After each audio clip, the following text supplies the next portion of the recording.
The Impossible Poet, a medical autobiography by Asha Fenn. Trigger and content warnings.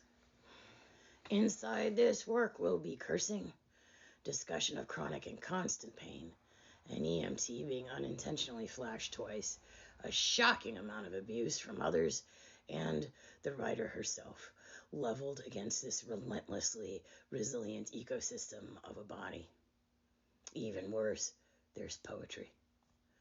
If you are young and innocent and tender, I have been made aware, at least 2 therapists would rather you not read this, but it ends with the poet still besotted with breath and full of loving. An interlude about boundaries and art. The past 2 days have been unbearable. That it started with this screaming, howling, horrifying pain, and adding the ER and the homeless shelter, and the rest of the world not believing I'm in pain. It bewilders me. How is it not visible? My face is half flaccid. My gait is like watching a zombie plot across the screen. Sweet shit. I am as slow as Aunt Ruth now. Only I keep making natural drool instead of the snuff dribbling onto the quilt that she was making. I mean, she died in her 80s, but I can almost hear mortality randomly screaming in my ill-kept house. Oh, love, let me be kind. I am in such agony, and my friend swears she thought I was safe in the hospital when she turned off her phone. Every time I get to she turned off her phone, though, I start having spasms around my left eye, and the outrage is trying to leap from my head and close the distance between us on its own, and she's not even here yet. They're bringing me lunch. We'll talk about our mutual getting the kiln for the tribe where she teaches. Please, love, let me be kind. No need for my friend to know how grateful she should be I didn't have the police take me straight to her house so I could climb up her porch railing to be tall enough to shake some sense into her. The endless cycle of emptying the dishwasher to fill it again will have to occupy me until they arrive, and in what is a true kindness, a car is in the driveway before I get a dirty dish in. They walk in full of smiles and apologies. I was so tired. You know how it is. I needed sleep. You were at the hospital. Who would have thought you needed me? I did. My throat only produces a croak, and I'm going to lose my mind today. There's not enough pot in the world to medicate from. Who would have thought being her starter?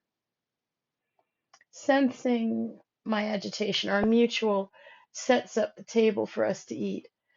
I tell them about the ER, the homeless shelter, realizing how alone I am in this. But you're not. My friend tries to grab my hand, but I'm still so angry and confused I pull away. Fuck me, how am I ever going to make a decision with this constant agony screaming through me and the constant pain? Emotionally, there remain twin screams of the child unloved and danger, danger. My therapist, P, has worked with me on this, though. We have a plan. I need to set up parameters. I need to be clear about my needs. I need to act like I have amnesia and the world is a kind place. They begin to get alarmist as I talk about emotional suffering from my situation. So I keep diverting into poeming, messaging, painting, and then they stop me and they ask me to be let in to help me shoulder my burdens. You are so kind to ask to come in. My eyes fill up with tears as the effect of their words meets my face. But you have to understand it gets dark in here. My fingers touch my inflamed temple. Now that I will never self-harm, there is no bottom to despair anymore. Our mutual leans in and asks me to explain. For that face, I would disclose all the secrets. And I start out with kryptonite being uh, a direct question, but still they want in. They see my journey is valid. They love me. Losing my best friend has been so hard, but I understood that mourning me like I was dead was an easier option than watching me suffer. And I knew she cared about me so much. This is huge to me. The possibility of filling the hole where love and laughter used to be. They're asking to be let in. The funny thing for me about self harm is I needed the overwhelming horror of the present to end. In childhood, even into adulthood, self harm and suicidal ideation, making God prove I deserved to keep living by playing chicken with cars in DC, to the times I brought out the knives. Well, with each, there was risk. I mean, my ex taught me how to survive being hit by anything smaller than an SUV. You just roll into a ball and clear the bumper. But it was there to take me out of despair, to prove to me I had to live whether I wanted to or not. See, you were desperate. Our mutual has tears in her eyes. Absolutely. Which is why this is so lovely and such a bitch. Risk and self harm gave suffering a reason for being. Instead of it being my parents' abuse or my own mental illness, it became proof that I was defective. I couldn't cope and thus deserved whatever happened to me. Defeated, I sit back in my chair and sigh. Now, now I have to hold it for fuck's sake.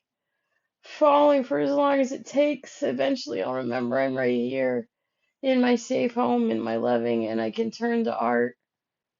I still do all the prep work like I would be suicidal. I make sure there's nothing in the house that could harm me, but I am utterly safe in my own care. They glance at each other for a moment while I steel myself. Time for the boundaries, like P and I practiced. Also, 911 will always be the wrong call for me. It's been weaponized too much, from trauma to last night, from Mama reminding me that they could always have me put away like Aunt Sissy if I tell the family shit in public again. Also, twice I've called 911 and lost friends over it. The first messaged me she'd taken her old medicine cabinet, and for someone with chronic illness, that could be a huge fucking deal. And that she was dying on her son's 16th birthday almost as a present to him. He was going to come home from school and find her. Well, police eventually kicked down her door, and she was just drunk and texting, and her relationship with her son was destroyed, and I lost my oldest friend because I couldn't risk her having gone through with it. It didn't go better for a later friend whose wellness check got him, a caseworker, a stint in the hospital, and in trouble for having no heat or water on in his house. For me, it will never be the right thing. Even if I can't talk, I will call 911 on my own, and I found that they'll come if I just incoherently howl. Things get dark in here. I rubbed my head again. Your childhoods weren't bleak. I swear to you I will never self-harm. And please, in return, promise me you won't you won't call 911 on me, you won't hurt me, and I will let you in. Well, my friend left with the printer cartridges for the printer that she had taken since my art career was over. And she apologized again for sleeping in on me and hugged me. She left our mutual to let me know the tribe would be ready to take delivery of the kiln soon. Hugs all around, and I was sobbing on my knees from stress and delight. before they had left the driveway. Someone wants in and they agreed to my boundaries. Oh, he was right. All I had to do was trust. Less than 48 hours later. After a week adapting to the new level of pain in the back of my head, I think I'm finally thinking again. My back hurts less. Now I'm in the position of least pain. But how I will miss those glasses that shattered when I fell. Honestly, it could have been worse. I don't know how I hold all of this, surviving from breath to breath, but love, gratitude, and art have begun to drip from my lips again. I have the pen in hand and I'm writing it out. The body levitates 4 feet off the bed in utter panic, with the banging on the window. Every sphincter I have slams shut. I told him I was going to take a nap. I'm half naked, holding the door open for a kind and utterly inflexible police officer. Your friends called 911. They told us you're suicidal, playing with knives. No, no, that's part of the self-protection I told them about a couple of days ago. They apparently didn't listen to a damn word and made vows that had no meaning. I make sure when the pain is this bad that I have no recourse to hurt myself. They know that. You have to come in. You have to go to the ER. I have an ambulance already on its way. When I keep protesting and arguing and talking about boundaries and limits, he cuts me off. Okay, I will arrest you and you will spend the same number of days in jail that you would have in the hospital. But I'm not suicidal, for fuck's sake. We just talked about this right here 2 days ago. I can despair, I can fall and break my glasses, but I'm not going to let myself be suicidal again. He smiles sadly and reassures me I'm delusional, that no one can choose not to be suicidal, and gives me those two choices, jail or mental health. My body screams rest would have been better, but I mutter obscenities to myself as I gather up the test results, the MRIs, all the data I would take to any new doctor. As if he's trying to be kind, which I know can't be the case, as he's threatened me with arrest if I do not comply with this madness. He says at least I have friends who are concerned and recognize that I'm unstable. But I'm not! I shouted or wailed, grabbing my bag off the desk and putting on my gloves and hat. And they're not friends, they're fucking predators. They had one request made of them, and they couldn't even wait 48 hours to destroy me. And this is how it happens. Getting Aunt Sissied. My ex's wet dreams come true at the hands of two women younger than me. I apologize to everyone on the ambulance crew, and the police officer is on his last bit of patience with this obviously delusional creature. This is a colossal waste of your time. I settled down on the bed while holding my backpack. All I needed was a fucking nap and new glasses. It is not a conflict to be in agony and love my life. Tears keep streaming down my face. They sat in my kitchen. Let me talk about how glorious and transformative my life is, and how I know down to my marrow I am safe in my own arms. They said they believed me and that they loved me, and now I have a fucking choice between jail and a psych ward as my reward. They are making me sound insane for wanting to live this life, for having healed enough to love myself. Another grievous miscalculation is made in these moments, and I can recognize it instantly as I choose to go to another hospital rather than the one that let me sit paralyzed without care for hours. The further hospital interviews me in the hall, and the attending rapidly spirals into shouting. How dare I be mad with my friends?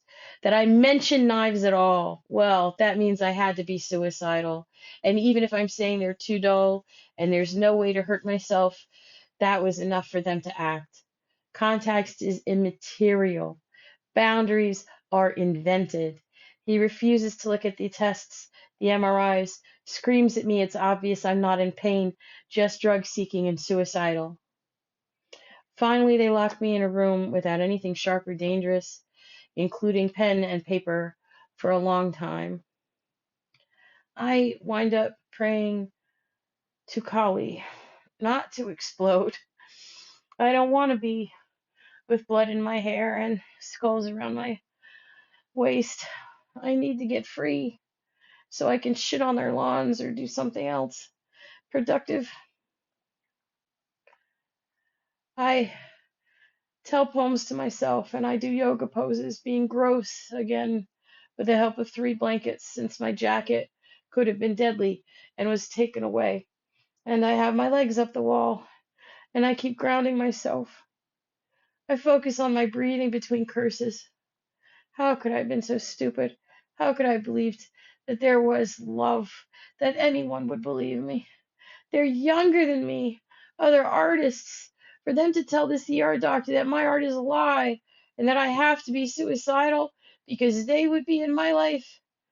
God. And to have all of that taken as gospel over my own words. This is too much. If they're doing this to a grown ass woman older than them, who has lived inside art and awareness her whole life? What the fuck do they do to their children, to their husbands? The constant source of complaints that they are. If they put a woman 10 plus years older than them, with all the things possible plotted out on paper to protect herself, in this house through 3 foreclosures for, you know, uh, I'm in a 4th foreclosure, and what are they doing to me? To the people in the tribe who want compassion, but their life doesn't measure up to someone who. I keep having to calm myself, still myself. She obviously needs some help. The nurses finally talked them into letting me have my tablet back so I would stop performing poems of love and rage extemporaneously to the walls, and in doing so, excavated the test results that I had begged her to give the PA. These MRIs look real. I don't think so, he spits. She doesn't get rewarded for being here when she had a closer hospital to go to. He searches for a word. Stupid does not get to make demands. The reaction tears out of me from behind the locked door, and now fully detached due to trauma and the physical sensation of pain and grief. I wonder if I look like a rabid badger foaming at the mouth while sobbing about self love and how hard it was to build and how many decades this took. It's not a lie, I swear. I live here now. Now that I have the tablet, I start to pray, but it's still Kali. Please let me get out of this without bursting into flames, growing another pair of arms, and feasting on the souls of others in my rage. That can be for you, please. Just let me use my fury to fucking escape this madness. It wasn't even 2 full days, Kali. I write with the most agony over people I have felt since losing my best friend. How could my words lose all their force and meaning in 2 fucking days? The psychiatrist finally comes in for the day, holding the War and Peace version of my mental health records, as well as a copy of all the texts sent back and forth. He's dumbfounded. He realizes, for I wrote it, that I couldn't read their responses after a while because I was crying from having fallen and broken the glasses. There's nothing in here that you're suicidal or even anything other than upset. He sighs, seeing how I've been stripped down of everything dangerous, having been locked in the room all night, screamed at by the PA for quite a while after our first meeting, and insisting the PA was wrong, and insisting that I should want to die being who I am. This is when I find out P has been calling the hospital to let them know, with my personal history, how damaging the psychiatric hold is. I cry for gratitude over one medical doctor, at least. During our second quick meeting, the psychiatrist lets me know that I'm being discharged over the PA's insistence, though I had heard them shouting at each other for quite a while. He's wrong, you're not suicidal. He gives me some leads on ways to be less socially isolated, a support group for abuse survivors, and suggests I'll need some focused trauma therapy after that night. He remembered my ex during his quest to have me committed for doing PTSD wrong. I could just give my ex-wife a cookie and her trauma was just done. He had pointed at me, face full of revulsion. She's still crying in the corner, but now she has cookie crumbs on her chest. He hadn't let you sleep in, what, a month? The psychiatrist taps the medical records. You need help picking better people.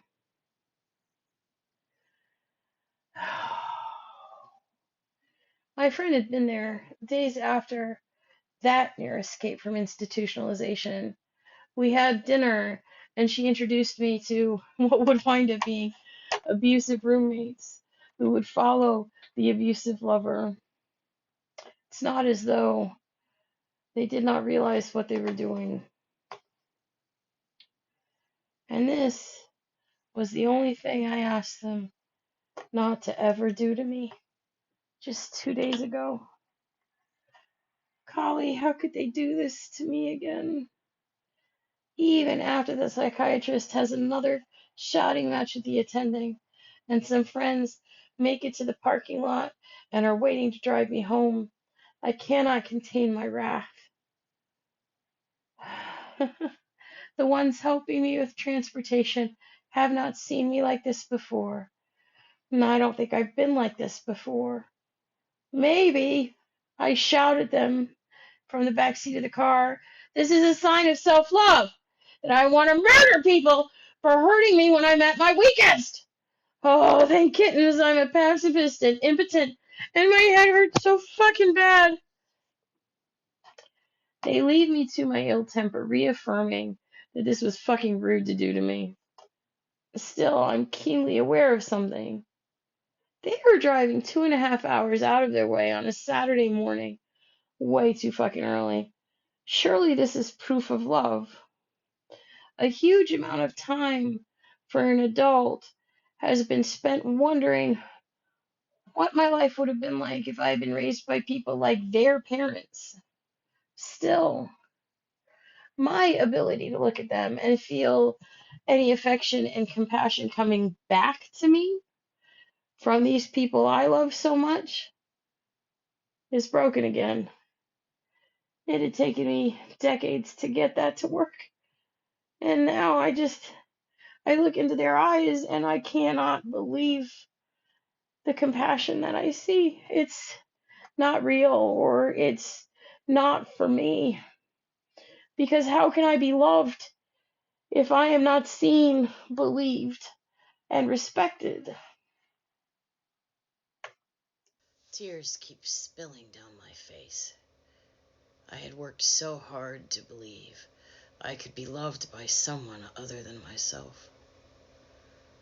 Once I get home, I start crying. For days I am crying. Everything about time and chronology falls apart in this new apogee of agony, and I can do nothing but hold every breath of this unloved life tenderly and pour down my own loving as best I can. Unreliable narration. Everything I do, including these words and moving through the events that these pages document, has been done through an apogee of agony. The reason the pain scale is useless. After enough time, infinities expand between 10 and unconsciousness and or death. It took years. Someday I'll edit that book, in all likelihood, to decouple this idea of punishment and victimhood from the body's ambient pain 24/7. Particularly, my head has taken a lot of damage from ripping my face off in a gravel pit to 7 concussions to how my mother used to grab me by the back of the head to the point no lover could even gently tug my hair without risking a complete turn of my mood. One could be tempted to think that these dates and times come from that alone, but I have always been kind of terrible at putting a date to events. This turned out to be a particular disadvantage when studying history, to be honest. However, my body remembers things with that fractured chronology of trauma, maybe because of the constant agony or because we have just lost our moorings so badly here in this impossible poetry. Every day and every night, it takes all my considerable focus to keep my wandering attention onto the puddle of light, the loving that I feel, the forgiveness that is being peaceful inside this breath. Shake some shiny art in front of these weary eyes. Comfort the sudden surges of rage that I am suffering like this and no one seems to care. It is unfair, but we like loving better, and there is nothing we can do that we're not doing. Even when I got this last primary care doctor, I already worried that I'd become caged by trauma, and now these aftershocks of disbelief seem to be following me wherever I go. Questioning that I'm an artist as I draw on paper before you, doubting that I was married or went to graduate school. I wonder if the first doctor to write that I was incapable of feeling pain or understanding it realized the downstream effects years later. And yet, as we go forward, I know that I am seeing these events and feeling everything from within this body in this journey with so much bewildering confusion as to how I became this creature no one can believe is possible. It affects my words undoubtedly. For some of the doctors that have made me the most enraged with how they treated me, and this is a small community, I know stories that they treated others at least tolerably. The hospital that made me cry yesterday saved the life of a friend not long ago. The one that made me cry today saved my own life with a hysterectomy and other ER visits when I was still human. This is part of why I feel such anger, truthfully. Everyone has the chance to move toward compassion or judgment, and I am no exception. These events have been held in suspension, like this weight over my life, because disability and accommodations and just mercy are necessary in a life like mine.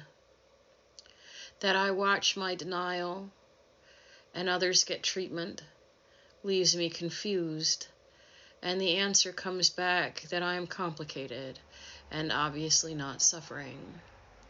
How do I make it more clear? So please, remember this poem in a body turns to love and compassion eventually, even when the very real hurt and anger and grief show. Denying them, ignoring them, has never once helped me work through the harder emotions. Now that I have no fear inside my solitude, I get to sit with the sorrow of it and wait until it turns me tender enough to overflow with love, where the next shining story distracts me. My ability to hold the pain takes less of my energy the longer I have to maintain this physical situation, but I am still plagued by not being a reliable enough narrator for others to believe, even though I have spent my life exploring and grounding myself in my truth. Not impossible, but really weird. And I admit to my weakness. I am a poet to my core, but that does not change whether or not pen can make it to the paper.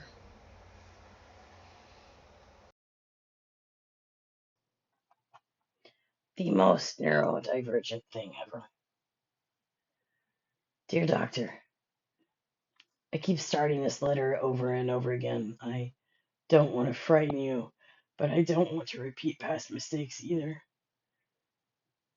The past 2 years have been a nightmare for me, trying to get myself help because of two things. I'm losing my ability to be coherent in front of you. I do not read in a way that seems to make sense to people anymore because the pain load makes the neurological neurodivergent issues so much worse. I wind up just crying or being so desperate that it must seem like I want meds, which I don't, truly, deeply. For 2 years, each time I have tried to treat pain or neurological issues without a neurologist, the issues with sleep paralysis get worse and worse. I've learned to manage without. As I write this, I am far beyond a 10 out of 10 on the pain scale. These words are the only thing I can manage, and that is because of a lifetime of writing. A neighbor caught me still typing while snoring soundly. It was actually good work. I will not be able to add footnotes or images to this tonight, but I can write the words out.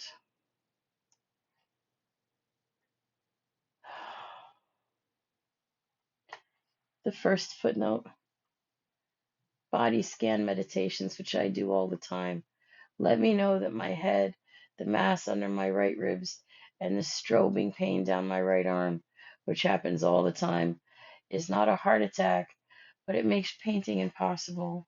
And these are my main focuses. However, that said, I am having a horrible time with coordinating my hands and eyes. And I say that when I make things like this and I provide a link to my art. It is 9:23 p.m., the 1st of August 2022. I turned 52 recently. This is the other reason I write this introduction now. I'm someone who exists for the night shift. I function best with or without a full physical collapse from noon until 6 a.m. Our appointment's at 10 a.m., so my apologies. But if you were here, I would be so overloaded by pain and what it takes to make speech that the paralyzed lips and deformed palate, and you would see me as something very different from what I am. Even if I'm famished, I could not stand right now to get food, which is fine, as I'm crafty and have snacks stored beside me. My last few doctor's appointments have been disasters of overwhelm. Now I present the worst first impression possible, and that's magnified. So I thought instead of giving you a copy of the book I wrote about my family and spending what will be a precious 40 minutes wishing I had brought you a gift basket, I would itemize this out quickly, outline formation, so that you can get an idea of my history without my having to burble it out with drool. The beginning, born in 1970, bear with me, with that deformed palate, making me 52. My mother was biracial. My father's grandfather started the Klan in the same town, so that was fun family dynamics. Everybody in my family has had thyroid disease and diabetes, except for, the one quarter that was lynched for having a relationship with my grandmother. So, but chances are would have gotten diabetes eventually. For most of my life, I abstained from alcohol and all mind altering, mood altering medication because of the rampant self medication among other members of my family. But that said, now I do use pot and it helps. My mother was caught masturbating me at 8 months old, and somehow that was my fault. My parents' house was an abusive nightmare, and there's a novel. But it has sparked enough meditation, poetry, art, and philosophy and psychological work that I title the book It Ends Well, because I figure it's my choice whether or not it does. But I'm currently on disability and in howling agony. By 3 years old, I discovered a box of crayons could make all my troubles go away for a few hours, and my father had begun abusing me too. Active memory begins. I can remember significant and some banal events like 3D fully interactive VR, which is useful for art. I started to love patterns, and even now they're my favorite things. Oh, but they made my baby brain so happy. About 4 years old, my brother discovered he could sit on top of me and move my kneecaps to the side of my leg and watch my legs dislocate and then leave me there. My parents laughed and encouraged me to fight back, but instead I learned to put my knees back together and that the trick is to walk on them immediately, as long as I can, so that I know things are working. This is still true during a whole bunch of double dislocations in my 30s. Ah, and make it even better, my parents adopted a vicious dog that kept biting me to teach me to kick it, and I never did.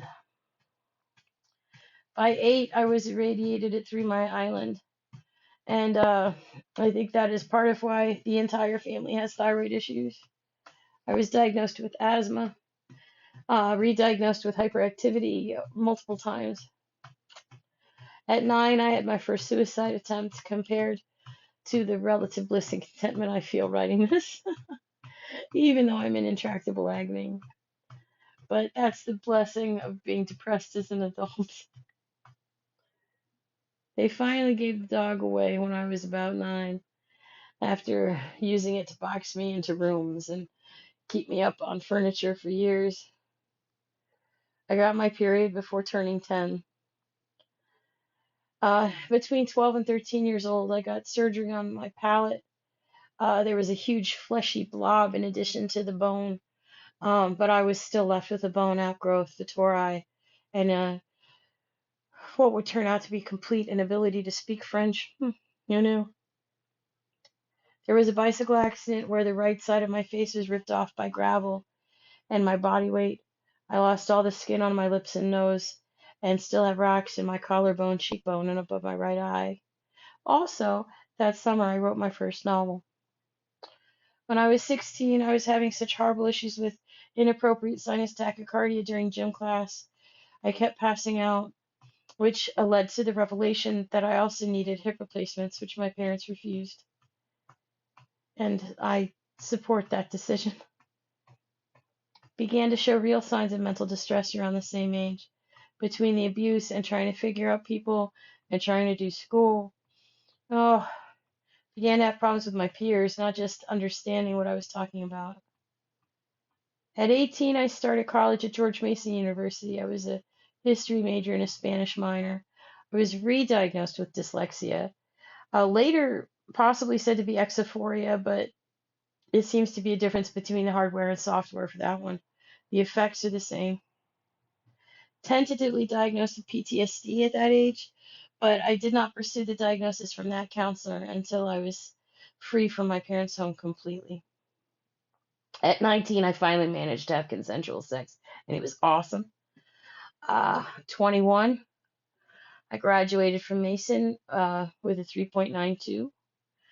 Even though I was date raped that semester and my roommate was raped that semester and my home life was so toxic, my father tried to kill my mother that semester, and my mother was diagnosed with diabetes, Graves' disease, and got to go through menopause twice. That we all survived this was a miracle. I started graduate school after George Mason at George Washington University, and then I transferred after that to Georgetown University. At 22, I was working full time in graduate school, and I had jobs at the Library of Congress and the Folger Shakespeare Library as researchers. When I was 23, I met my husband by 24. My weight was starting to go up. Previous to that, I'd been a size 0, but it was nothing alarming. And at 24, I did finally get married. In one of the only acts of sadism in my life, I really did start that PhD program at Georgetown University in history. My thesis was on the acculturation of children in Restoration London. 25 to 28, I gained about 100 pounds and found out fat prejudice was a real thing in graduate schools. After handing in my master's thesis, which they never graded, I had to take medical leave of absence as I lost my center field division for 18 excruciating months to migraine aura. Again, attributed to migraine, but that migraine was nothing compared to the static head pain I complain about now. I kind of get nostalgic. I started having massive issues with coordination and mobility and exhaustion.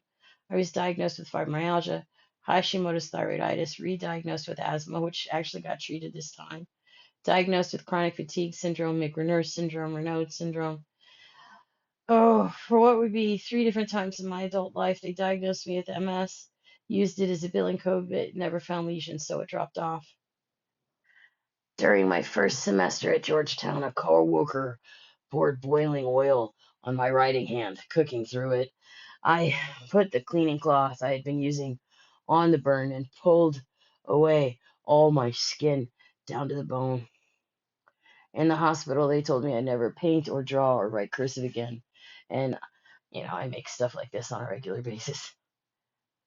When we meet, if it's not in my records, it's cute. You should try to figure out which hand was burned because there's really no scar.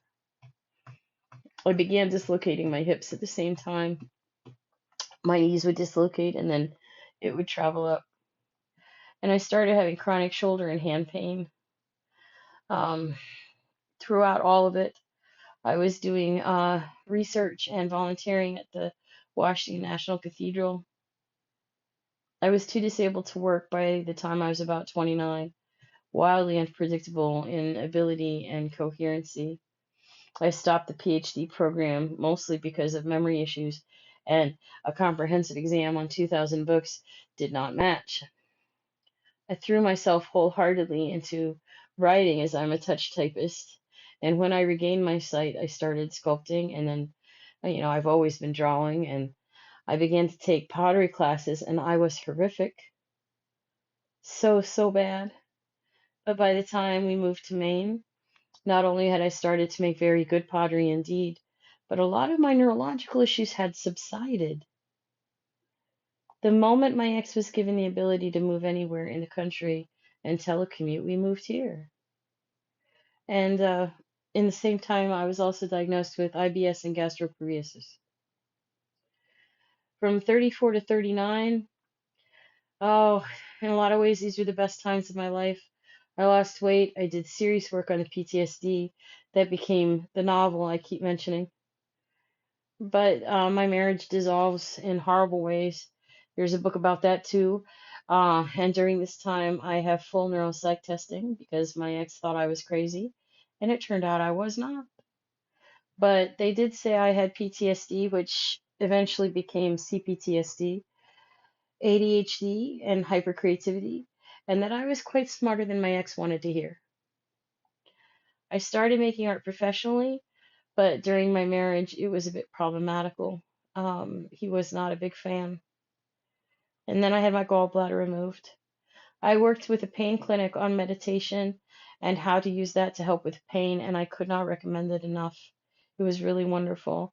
And then I started seriously working on making friends with bodily sensation, although it took a long time. There was no immediate success.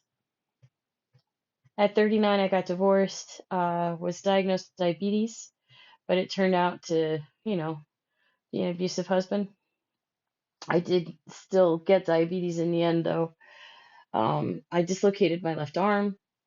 2 tables folded, slammed down on my left foot from height, bounced, slammed back down again, and the x-ray didn't show broken bones, but just the foot was filled with blood. Then I found out why the bones weren't broken in my foot during the 2 hip replacements. The parts of my hips that were not necrotic were thin and reedy, but dented his drill bit. It may have been hyperbole, but the doctor was impressed. And here's a link to his practice so you can get those records. If you do not believe I'm in pain and think I don't have a high pain threshold, please talk to him. He will let you know that I was the worst he had seen still walking on their hips. I had a hysterectomy as my tumors had tumors. Also, the blessed surgeon darned my urethra. It had been ripped open above the opening, but I was peeing into my vaginal wall. So that was wonderful that she did that. Finally, I had shoulder surgery after a much worse dislocation of my left arm. Working as an artist and running a small business, I became pretty well known in local pottery circles, and I have art all over the world. At 46, I got a job, heaven help me, so I could get the hips replaced. After the first hip lumps formed at the base of my neck, they vary in size, getting bigger during the course of the day to the size of golf balls at least, and we still have no idea why. I began to have issues with Bell's palsy during training for the job. Since then, I've had at least 7 major recurrences, and now it is in a fairly permanent state of flare. If I get the least bit tired, I cannot use my right eye, swallow, talk, or chew well, hence the bite mark I took out of my cheek not too long ago. Pneumonia every year from 34 to 49 is possibly related, but it wasn't a good time to be my lungs. Sinus infections that had been constant have stopped having the same symptoms. Instead, I'm getting ear and throat infections. So I got COVID early before there was a test. Quite a few of us at my job were unwittingly exposed by those who had attended a conference about the disease. My entire life changed overnight. In some ways, it's like the COVID symptoms never ended, but a lot of them were also dovetailing with previous diagnoses. For example, the gastroparesis. I couldn't keep food down for 8 months. I survived on liquids, and I still purged 90% of what I drank. I am still struggling with this on a daily basis. ADHD and CPTSD is the pain in my skull, and it's the only way I can describe it because migraines fluctuate in and out, and this brick of agony has only gotten worse. There are issues with this 24/7 constant pain that debilitate me. I have times when the pain is so bad I cannot articulate clearly, and suddenly I am that little kid with a deformed palate and no one can understand the word no. I'm never hostile, well, at least until recently. I'm a pacifist even when it's uncomfortable and hideously inconvenient. But I am starting to express the agony of physical adult pain and disability that arise in me. Also, disability has cost me a neurologist who thought I was mocking his hearing disability by not articulating clearly with a mask, as he thought, he couldn't see my lips, and he thought I was being ableist. Any intercessions you can give me on this issue would be great. I was in agony and bewildered, and he sent me from the office saying none of my issues needed follow up, and I'm still begging them to reconsider. I'm dizzy 24/7, but I've adapted to it pretty splendidly as I do. I'm like water, I can work around almost anything. But walking is a challenge. I've lost weight and muscle mass, and my legs are getting weaker, and I'm dislocating knees again. The brick of pain in the back of my head is where several radiologists have seen mastoid effusions, but now 2 ENTs have told me that's nonsense, the second before they even did a history or an exam. Every joint is in pain, although pain itself has somewhat broken. I'm able to bear it calmly and quietly now.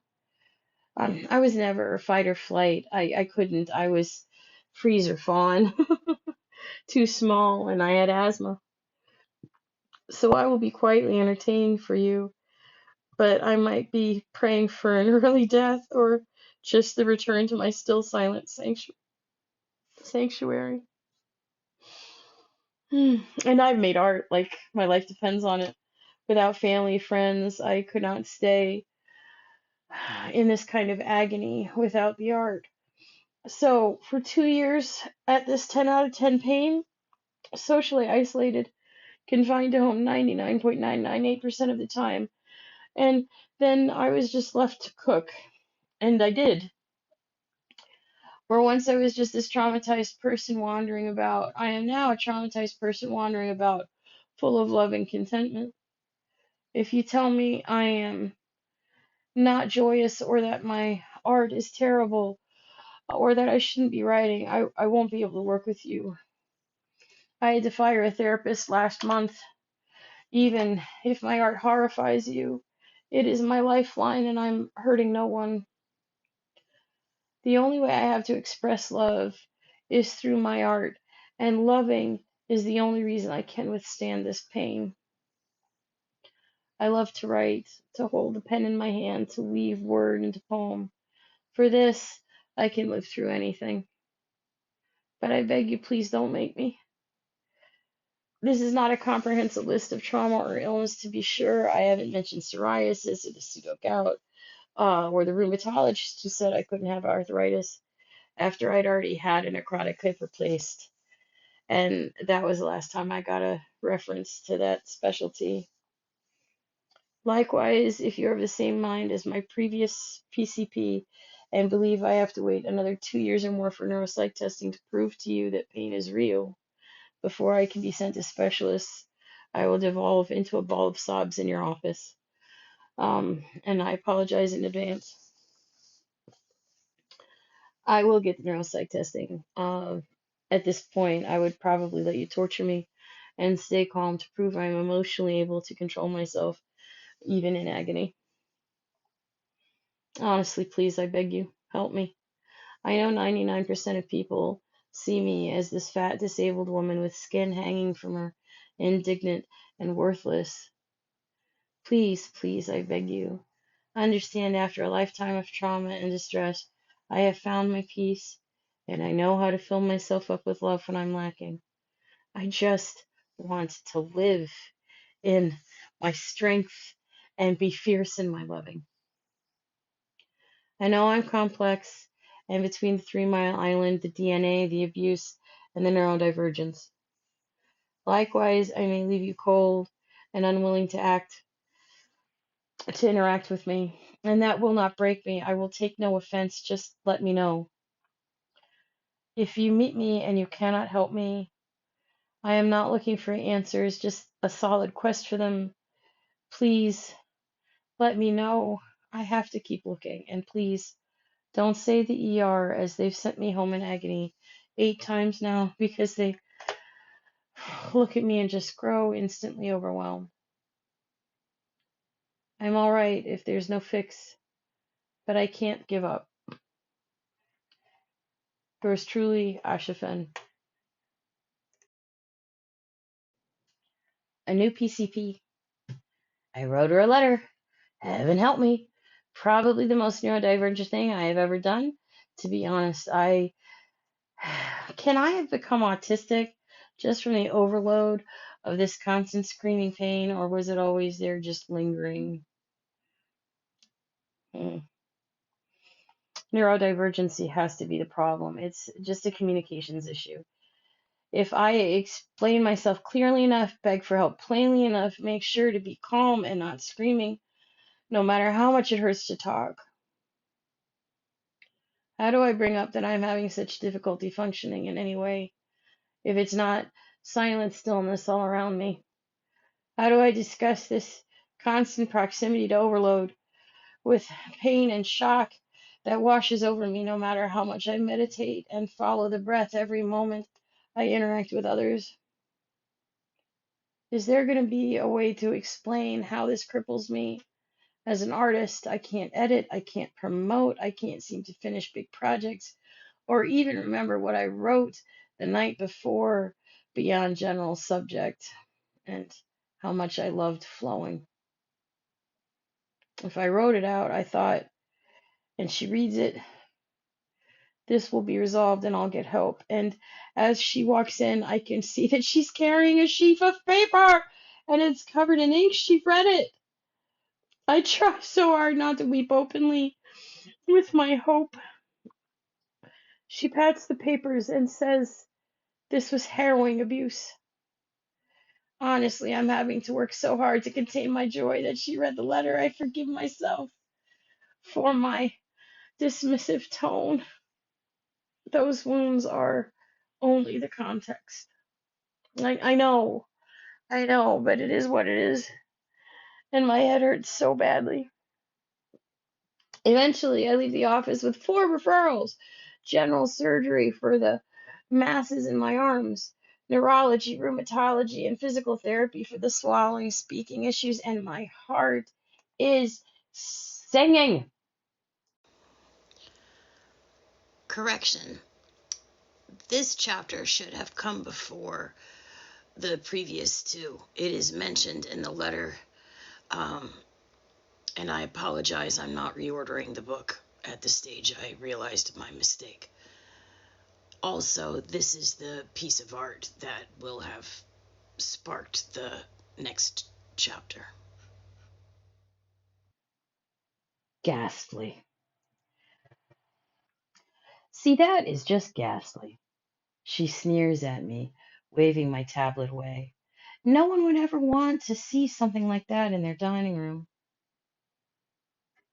Befuddled, I stare at the painting on the screen and let her know that that wasn't the room for which the work was intended. I try to smile as this painting begins the firing discussion.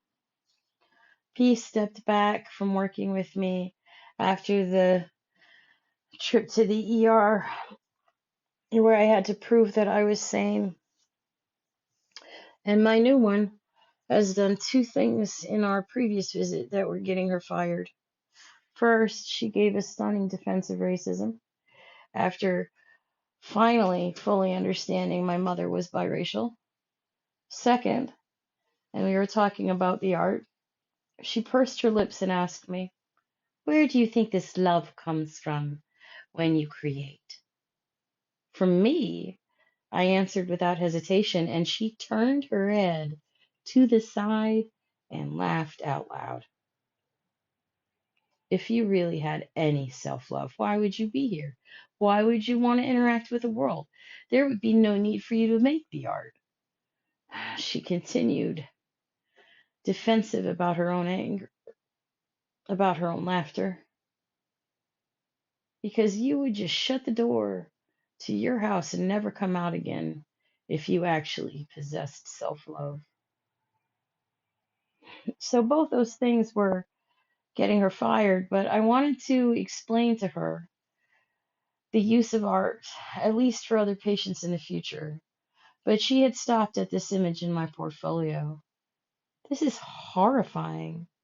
Maybe we could find you some kind of senior center program, like a day program. They might be able to let you work with finger paint or teach you how to make art that isn't ghastly. All you're doing is re traumatizing yourself and others with something like that. I leave her office more convinced than ever before that I cannot get help from someone who thinks that loving this life, and for me, that includes the art that I make, is something to laugh about.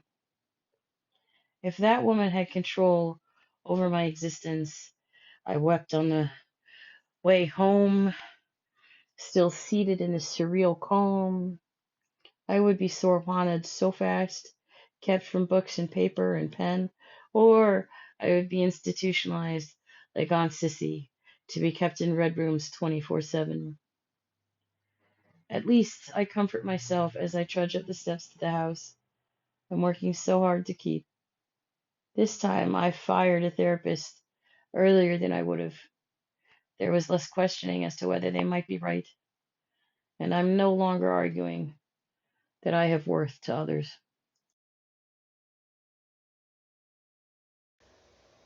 Interlude about Aunt Sissy. To this day, I do not know what happened to Aunt Sissy, when she died, or how she came to be in the state she endured for so many decades. One of the great aunts and grandma, the most consistent things I heard were that she read too many books, was too smart for her own good, and caught a fever in her brain thing, and that made her a vegetable for the rest of her life. She became a warning to me, as I looked so much like her and had a penchant for the words. I found out she existed when I was 10 or so, the oldest daughter apparently, and had been in college about to graduate when something happened. Grandma and Aunt Ruth vagued at illness, meningitis, lobotomy. My mother asked. Who could know? In the 70s, Sissy was in her 90s. Doesn't have a wrinkle on her goddamn face, Grandma would mutter, as she was packing up another bag full of red Valentine's Day products bought on the 15th of February. They talked about how in the nursing home, Sissy was just so happy, a joy to the ward. Everyone loved her. And it was as though she couldn't remember who she was before the brain damage, as though nothing mattered but that moment's encounter with pudding. One thing bothers her, Grandma told Mama with a smile that chilled my bones, as she gave the bag to Ruth and told her to go to the car. She is absolutely terrified of the color red. So we collect it for her, Ruth called out over her shoulder, slow as everything else she did.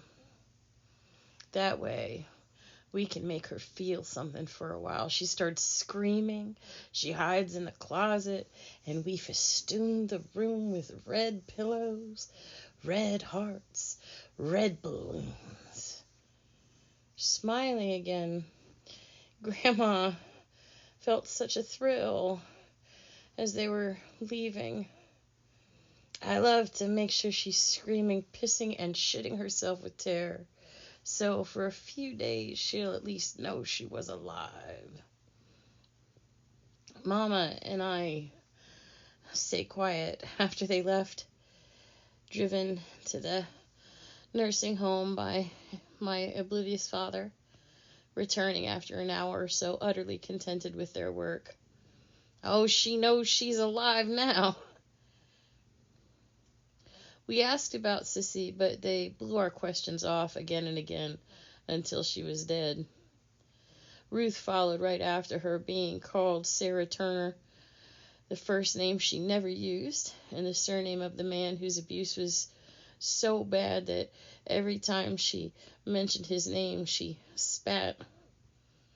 Until then, I hadn't even known she'd taken his name. He was just Mr. Turner. Sissy and her red balloons did not come up again for many years. I never got to meet her. She was gone before I could drive. When my grandmother died, one of two great aunts I had been interrogating for information about my biological grandfather took a moment to pause, and she brought out a picture. You are just like Sissy, she motioned to the other great aunt. Doesn't she look like her? She moved a curl off my shoulder and stared at it for a while. She had that same strawberry blonde hair, same curls. She was quick like you, too. Such a shame what happened to her. You know, if you read too many books, my dear, you'll end up like that, too. Before I could say anything, she went on to tell me yet another implausible version of my mother's conception. As I have written this book, love, I wonder why I am not more bitter. And I do struggle with the emotion. But maybe because I ran away from people who would torture someone already so horribly injured with color for the crime of being happy inside her life as it was. Oh, that was a gift I gave myself. Perhaps I am also not more bitter because I cherish the thought that once they returned, Aunt Ruth told me, for I was apoplectic with rage, that Sissy was true and real, and they did what they did, as only a righteous 10-year-old could be. The staff, who adored this lonely delight of an elder, would race to rip everything off the walls and pull the red blankets off of her lap, while Sissy was screaming and trying to hide in the closet. What appalling hatred to have to do that to your own sister. How unbelievably harsh they must have seen their own lives being compelled to begrudge someone shattered their peace. This is why I left my family when I did. We were moving so many states away, I thought, with the intention of adopting or having a family. I mean, we've been trying for years. I couldn't raise a child among that kind of family. Oh, sweet love, I wound up finding this steady, firm foundation of loving each breath, and it is as shocking as it is glorious. And thankfully, I'm not afraid of any color. But I find myself among people who think my joy is ghastly and my practice is madness. I wonder what their damage is, that they cannot see me, that they cannot believe me when I say that I create enough love to sustain myself. Why did the therapist laugh at that? Why could she not see it's hard work? The 3 women closest to me in my family were horrible to the people around them, but they were also bitches to the rules and standard imposed upon them by society and then by their own cruelty. Before that first suicide attempt at 9, when my mother was excoriating me for not knowing that 2 spaces went after every period, and said for the 10,000th time, I would not be able to live if I were you. She was fucking trapped inside a world where any imperfection or ignorance rendered anyone and everyone automatically less than. She preferred to believe, for we had this conversation a few times, that my grandmother was raped by a stranger rather than what the auntie said, which is that she fell deeply in love with someone who had the misfortune of being black. For you can be the parent of a biracial child and still be a raging racist. She hated me so much, Mama would say, driving back from the funeral. It had to be against her will. But she would always scream at you that it was your fault because you were the reason she got caught. Just to let you know, I can still drive while being slapped. This is a skill once acquired, never lost. The ones that argued I should want to die, I wonder what they would have done if, like Aunt Sissy, I had just ceased to be able to articulate in defense of myself. Would they festoon my room with red? It feels like I am being punished for having a capacity for joy, the way no one will treat the pain or believe that it exists. But I also know that inside this agony, and with the burdens of abuse and mental illness I shoulder, I will feel like I am on the outside, no matter what happens. Giving those who claim to love you all the information in the world about what you want and what you do not want in case of impairment won't matter one shit when they don't respect you enough to believe you or to think that you know what's best for your own damn life. And now I know this extends beyond just family, but to those I thought were friends. Love isolation's better. Without my full strength of wit and will, I cannot fight for my freedom again when I am being told that wanting to live makes me insane. What can I do when those exercising power over me do not see me as real enough to even have an opinion that matters? Still, be careful. You may wake up to red balloons on your birthday every day for 70 years. That is what causes so much bitterness in me.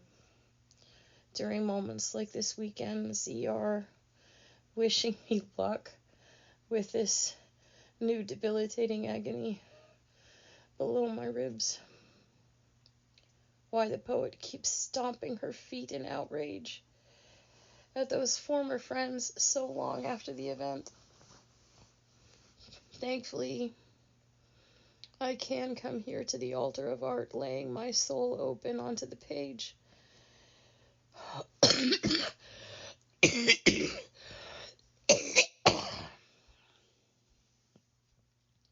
And I can realize this is what heals me and what transforms this existence they see as misery into a good life. This weekend, although the word friend is so loaded, one took me to get groceries and stabbies for my insulin.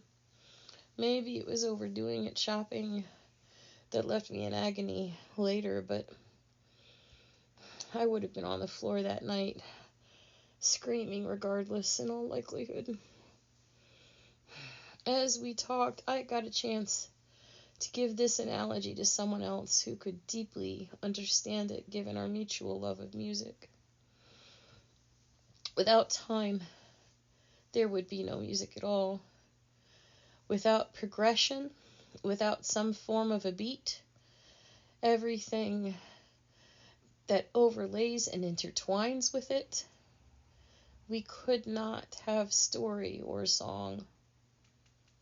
If I adore how I am right now, in this moment, and I am besotted with this breath, then I can't begrudge what has come before. The beauty of this note is because of the context in which it occurs.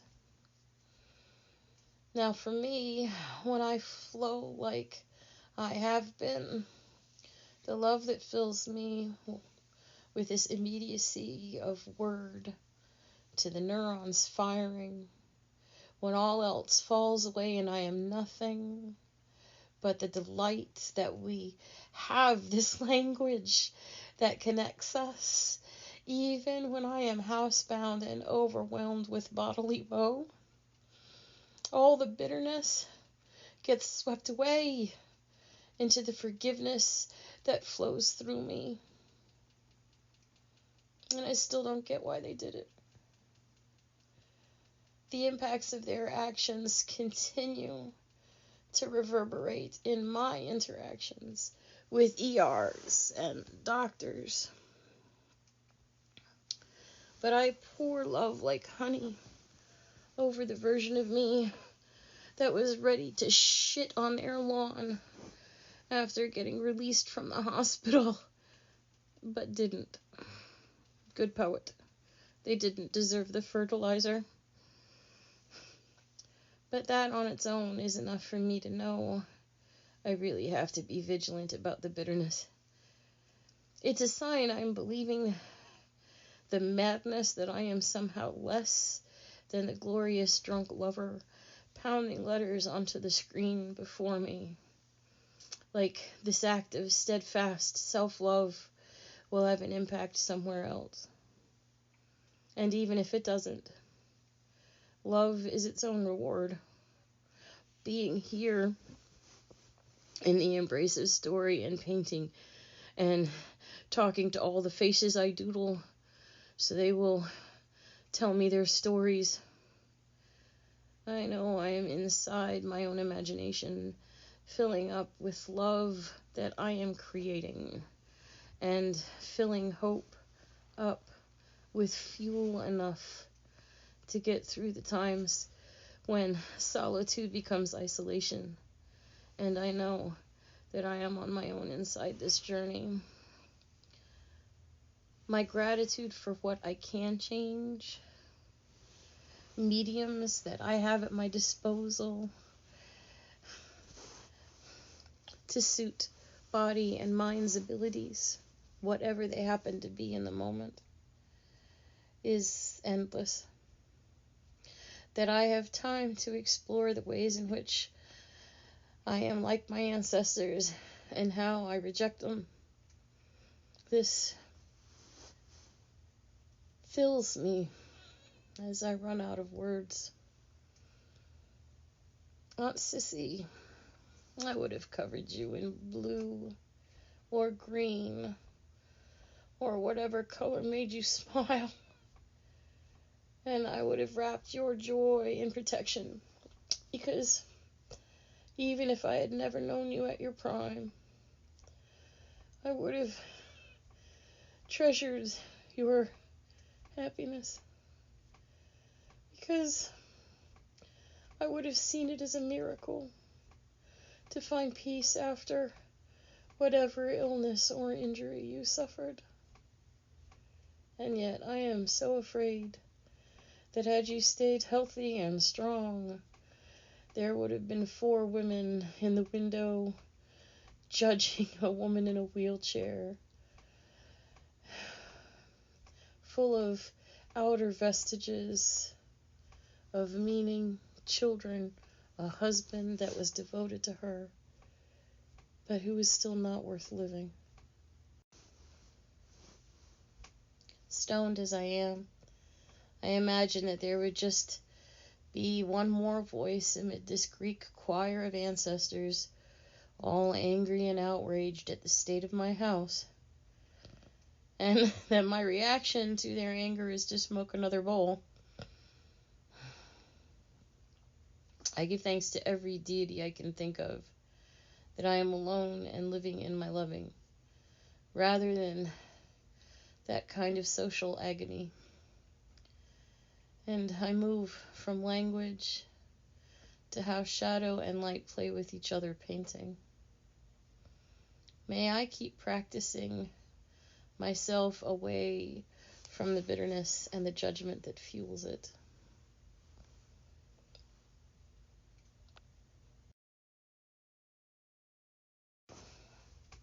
Third ENT. Finally, I have made it to a new ear, nose, and throat practice. My neighbor sees this man, so I know it's finally going to be okay. I bring my keyboard in case I can't talk. I have learned all my lessons. I have the MRI reports showing the chronic mastoiditis and diffusions, however they're going to want to talk about it. And from those 2 hospitalizations, I have all the blood work and labs, and I have new ones showing my white blood cells are still ridiculous. Things are going to be lovely. This time things are going to work out fine. When he walks in and is already very upset, my joy evaporates. He yells at me about lying, and I haven't said a word. Why is he going on about I don't have enough diagnoses? Why am I here? He shouts, or at least it feels like it's a shout. You have the golden ticket. Why are you wasting my time? Disability? I croak out, for if this enforced poverty and isolation is a ticket, there are more accurate metals to use than gold. Yeah, why are you here? You don't need another diagnosis. You already got benefits. The whole reason I'm there is the tit-curdling pain that is currently curdling. So I start talking about where it hurts, how it hurts, and he is reminded of something.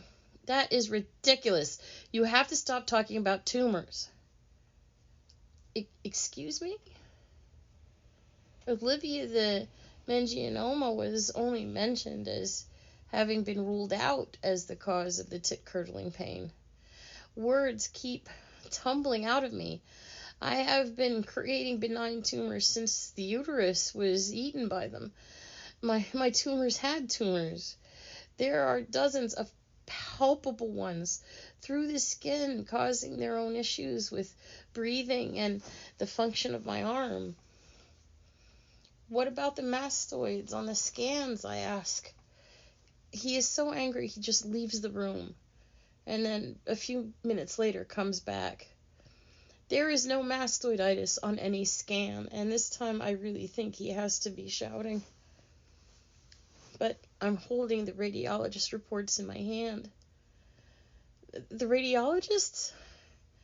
I don't know why you are going on about radiologists. There's no mastoiditis. There's nothing wrong with you. This is all in your head. I stand up to leave, and he looks confused. My entire life has been judged without him taking a history or an exam or seeing me without my mask on. Anything about my current condition? How does this keep happening? What the fuck am I doing wrong? As my hand is on the doorknob, I hear his confusion behind me. Aren't even going to let me do an exam?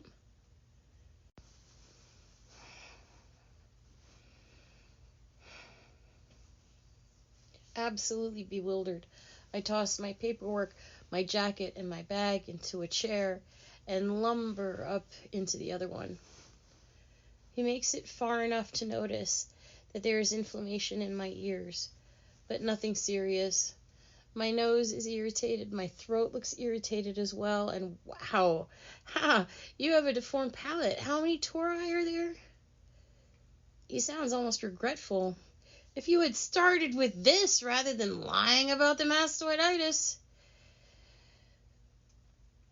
For I am committed to nonviolence. I get up from the chair, shaking with rage. If words are coming out, my ears are screaming too loudly for me to hear my own voice.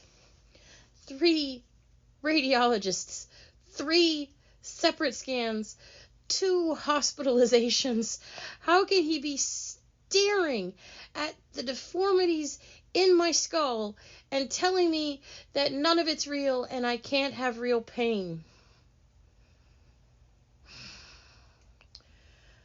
But I am committed to nonviolence, and the ability to speak when in a rage has disappeared. When the survey comes into my inbox later that day, I fill that fucker out. My neighbor said he had all but saved her life, and this man could not let go of his baggage.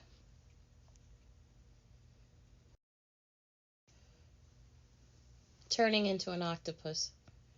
Can I keep one of these? This is delightful. The surgeon and her colleague have been laughing at my jokes the whole time before they gave me the local, as I have narrated the first of the few small masses they've removed. Why? The nurse still has tears in her eyes from my last joke. I would like to mail it to an ENT. I can't help but laugh rather too hard, like a supervillain. He said I needed to stop talking about tumors. Well, these are lipomas with a lot of nervous tissue in them.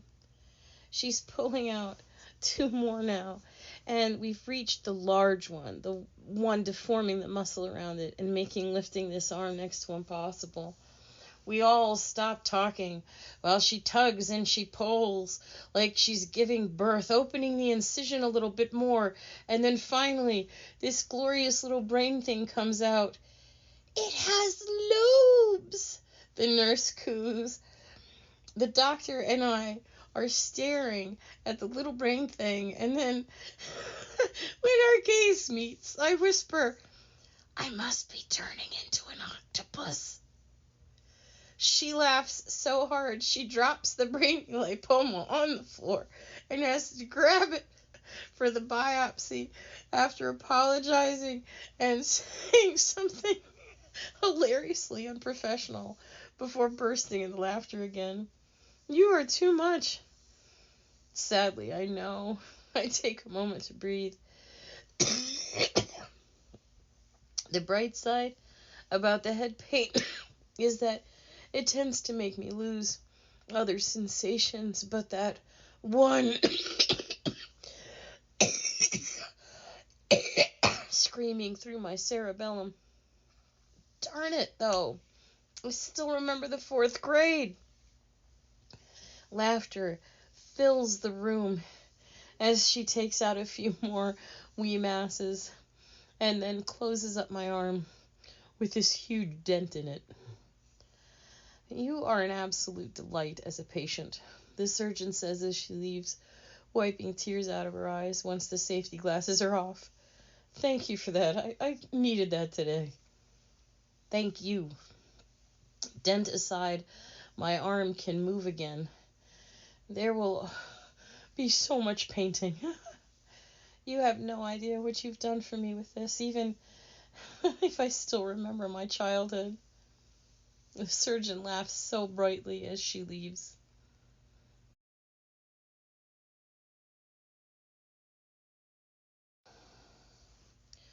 By the time she walks into the room, I am so far gone. I have my paperwork in front of me in a little bundle. I have a pen for notes, and the tablet is right there, and I've opened a keyboard so if my voice totally fails me, we can reset to typing. No time will be lost. I comfort myself since my voice is so rough. Typing is often faster. The ride here has wiped me out, and I acknowledge it. Making small talk for 90 minutes has left me exhausted, and I was already kind of flummoxed.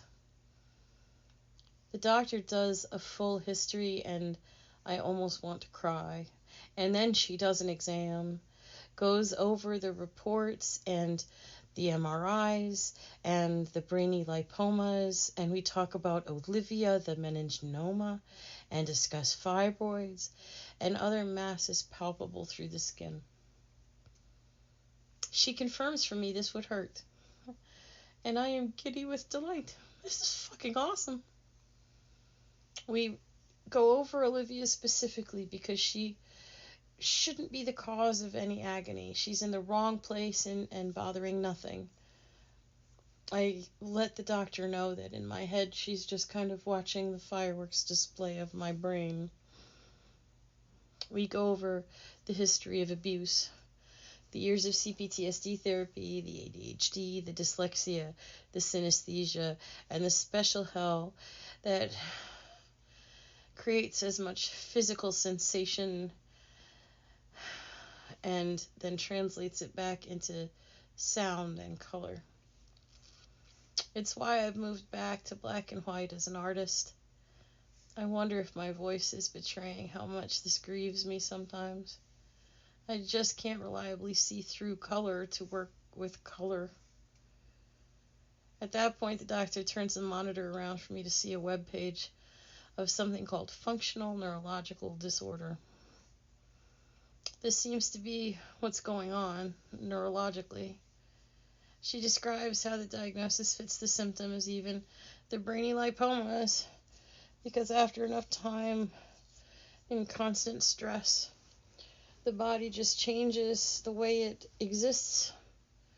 It changes how it works with fat and nervous tissue. I wonder if this explains the sleep paralysis, and we talk about it for a little while. And I tell her about the phases where visual distortion and clumsiness destroy my ability to make art. Yeah, it would. She sighs for me. But the problem is all the things I can get you, pain clinics, CBT therapy, physical therapy, you've already done them. And it's working better for you than I've seen in most of my patients. On the ride back, trying to make small talk again, telling myself that the doctor's suggestion of Googling the heck out of FND will be something I can actually manage. Realizing that maybe the disability benefits are safe even if everyone keeps saying I'm not in pain and I can't get treatment for what the neurologist admitted was probably a completely separate issue with my poor body's immune system lacking its OS. She was so kind to me. As wonderful as this appointment has been for validating my growth and that I feel pain and my general situation, I don't think it's going to help with the tip curdles. I can only wonder how many times I can reach a new apogee of agony and then come back together.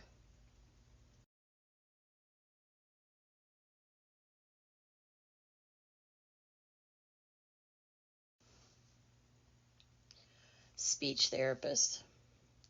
We have confirmed that I am indeed having problems swallowing and choking a lot. He's noticed the drool and gave me good exercises to help keep what strength and tone I have in my vocal cords, and I wish that would have been enough and he would have stopped talking quite a while ago, but instead he's going on about how isolated I am. I'm worried. I know you talk about being in love with your life, but you're clearly suffering, and this can't be having no effect. Of course it's having an effect. Why is he making me go through this again? We talked about it last visit. I do get desperately sad sometimes, and I have days where I welcome the lightning bolt smiting me out of existence, but I'm safe in my own care. I'm not going to hurt myself, and I've learned to love even the worst of breaths. But you admit to being depressed. No, sad and depressed are different. For instance, sorrow, as far as I can tell, has no actual bottom. Depression eventually will level out into nothingness for me, but letting grief howl and just holding it as peacefully as I can is a totally different animal. Expecting me to be in this kind of pain all the time without emotional reactions to it would be incredibly foolish. See, you admit you have depression. Honestly, I think we should call an ambulance. I would really like to get you some help. You have to be suicidal in this. I get up and walk out of yet another medical office crying and wailing about not being believed. By the time any ambulance could arrive, I'm well on my way home.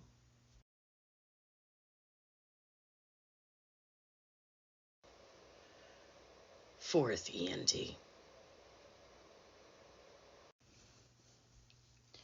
The nurse comes in with the doctor this time, and there are actual niceties, which encourages me altogether too much. I am nearly at the point where a history might begin, or they might invite me into the big chair, but the doctor speaks up. Before we start, I should let you know that I don't believe your complaints about my colleague. He never would have said those things you reported. From the survey? I don't remember what I said. It was right after the event, though. I don't remember what I wrote, but it would have been accurate. No, it isn't. I have known him for decades, and he has never once been rude to a patient. The look on the nurse's face speaks volumes to me, but she remains mute. Even that day, they must have seen he was keyed up, how he shouted and left the room, and then came back and shouted more. I really don't lie. I stand up, putting my jacket back on over my shoulders. Today is not the day. This is not the one. Will they ever let me get far enough to take my fucking mask off? As I have my hand on the door, the doctor is absolutely incredulous. What are you doing? Where are you going? You came all this way, and you're just leaving before the exam? You make no sense. Don't you see that? Oh, fuck my life. It hurts so bad. I throw my stuff in the chair. I walk to the exam chair and I sit down. But I am instantly overwhelmed by poking and prodding around my head. I am trying to articulate that it hurts, but he says nothing. He mentions to the nurse that there are gentle signs of inflammation, and there is a scope that is so transcendently painful that I think it broke space-time, but in the end, I do get 2 referrals, one for a barium swallow study and another for a hearing test. And I verify it is one to see how well I do hearing in a field of sound, because I know in what is otherwise silence, and I can expect a sound, I will hear through the synesthesia. And he waves me off. I leave the office demoralized and disbelieved, but there are referrals. Barium and swallowing. These technicians have been so nice, and I've tried to keep them laughing.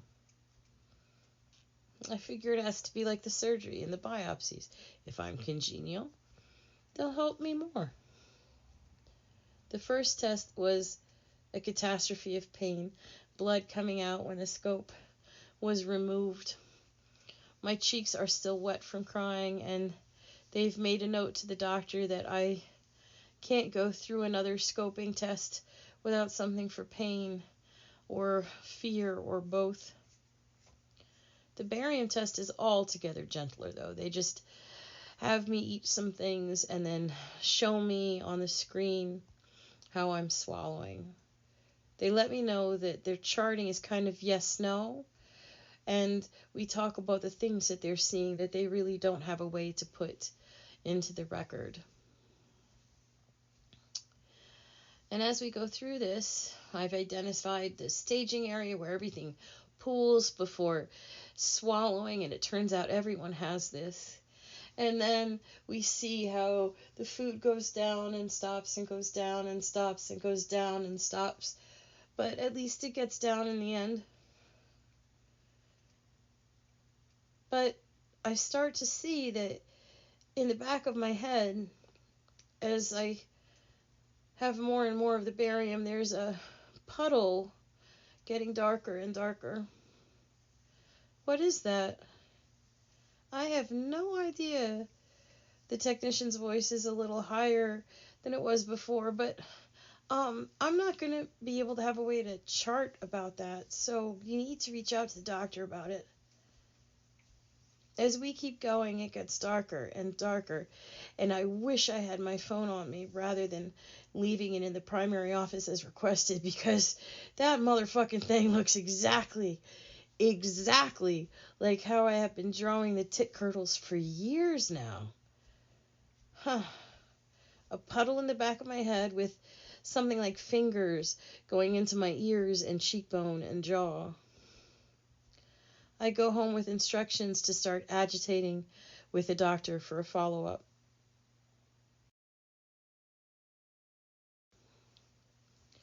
Rheumatology. Oh, God, there's something off with the force today. I laugh to myself as I wait for them to take me back to the exam room. I have to shake it off. There's just something wrong, though. They always have me waiting for the doctor, but this time she's going to wait for me. I haven't gotten through the door to put my coat down and rest in the chair before this new rheumatologist has turned her face to me, her arms over her chest. So I hear you're a liar. Sweet shit. I still have my mask on. Did I even have a chance to start recording this on my phone before she started calling me a liar? How can I be lying when I haven't spoken? I know there is no reason for you to be here in my office. She does no history. She does no exam. We do not discuss the reedy bones from my hip replacements and how I had to have the child-sized implants. She just continues on implacable. You have no reason to be talking about pain. It's all in your head. You have fibromyalgia and that's it. There is nothing in your medical records saying that there's anything rheumatological going on. You are wasting my time. She does set me up for some blood work, and I try to coax her into some kind of exam. What about the problems I'm having with my skin? I point to the dent in my arm that has a scar for the first time in my life. There are places of hyperpigmentation now. I show her how my thighs, the skin just kind of folds over itself. You haven't gained or lost any weight. That is just how your body is, she sighs. And you cannot be fat and have a connective tissue disorder. So please put that out of your mind. You need to stop lying about tests and diagnoses. What tests have I lied about? What diagnoses? You were just talking about functional neurological disorder, and that's not even real. And there's no neurologist listed in your chart. She's in your medical system.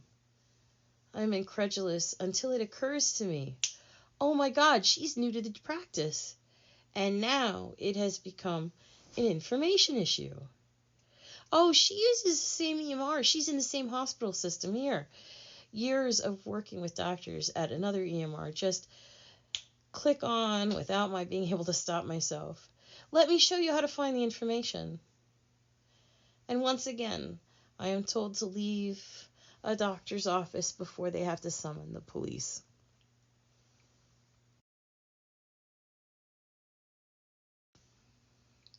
Doctor du jour.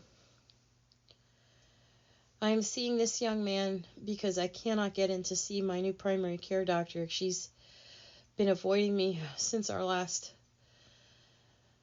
really disastrous appointment when I begged her for referrals and was turned down. But I need a new card for medical marijuana, so they set me up with this young man, the doctor du jour. So far, he has accused me of lying about my palate being deformed. That was pretty easy to check. And then he said, well, it's not as bad as you said. And I reminded him that I had corrective surgery. No, you didn't. there's no sign of any surgery. He decides that I'm still lying, that there is no pain. And while we talk about pot and he's willing to give me the card, he lets me know that while there's a possibility I have Lyme disease, it's most likely that I'm just faking things, that it's in my mind. And he makes me feel grateful that he orders some preliminary blood work. But the part that breaks my heart is when he fusses at me that I need to be kinder to my primary care doctor. Look at what you do to her. You've been going on and on about this barium swallow test, and it's not even real. It never happened. There's no test or images. Prepared this time with some research, I let him know the steps in his EMR to find the information, although I miraculously keep obscenities out of my voice. He's pouting by the time he does find at least the report. But there aren't any scans there, and you should just be nice to her. You're a liar, and it's impossible to be your doctor. And again, I left a doctor's office in fury, held back from losing my shit only by nonviolence and exhaustion and general impotence. I am afraid for myself because I don't know how I am going to do this without crying. How did things devolve this quickly when she believed me that first day? I'm waiting for the primary care doctor. I know that this is going to be the last time I see her. The doctor du jour let me know that she was the one talking about how I was lying, how something so stupefiantly verifiable like the scan hadn't actually happened. That I can't get other hospitals to send it to her doesn't make it non-existent. I'm trying to get her a copy. Our last visit had ended harrowingly for me. Please, I begged, trying to stop the tears from flowing. The breathing is so bad. Can I at least see a pulmonologist? She had laughed lightly, shaking her head. Another ENT, a rheumatologist who won't start with, "I hear you're a liar." She shook her head, standing to leave. Would there be someone to talk to about the tumors? They're digging into my lungs so horribly. No. She looked at me like I was insane. Someone to just help me deal with the agony. Just like our first visit, I cupped the back of my head with my hands. The fevers have grown so bad, but they're so localized. I keep shaving my head whenever I can lift my arms enough to do so. I don't think that helped me look sane. That was when she told me to go. As I passed her in the hall, for I well knew I would ruminate on this for the hour I had to wait on the bus, I tried one more time for blood work. At least, please, labs, maybe we can check on the white blood cells, or maybe we can get an MRI to see if the mastoid is okay.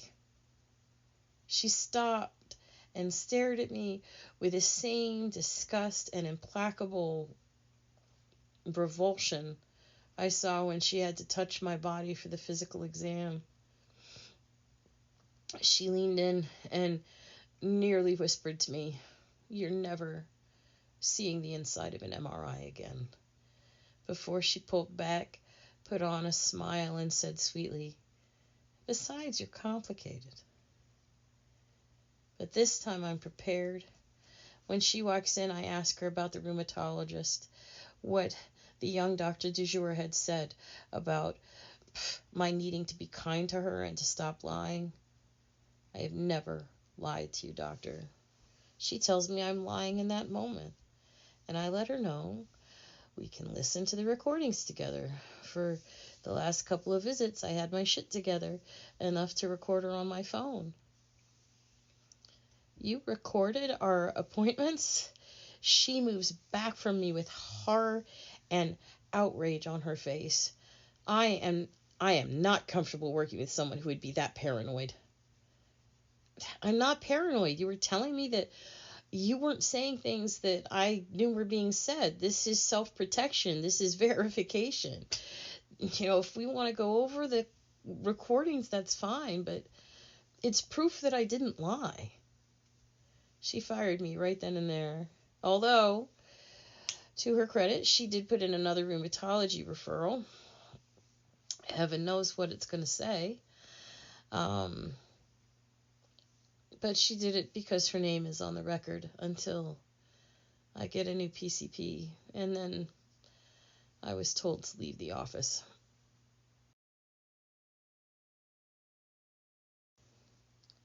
Neuropsychology. 2 primary care providers ago, they demanded I get neuropsych testing to prove to them that I have the capacity to feel pain. While I was very nervous and had a very bad day during the testing, my preparations worked. Fasting for 2 days meant there was nothing for me to shit out in their office. Silent for 3 days, my voice held out and was as good as it could be. But going through the report now, I see nothing about me. I knew she was testing me at various points, talking about history, having a terminal master's, that there were no PhDs in history, and that I couldn't have gone to Georgetown, and that I couldn't speak Spanish, and that I couldn't have learned French. Now, speaking Spanish just made her laugh, which really was not entertaining because what I said was very much not a joke. Reading the report, I'm confronted by language that, she claims to be married. I claim to have tried to have kids.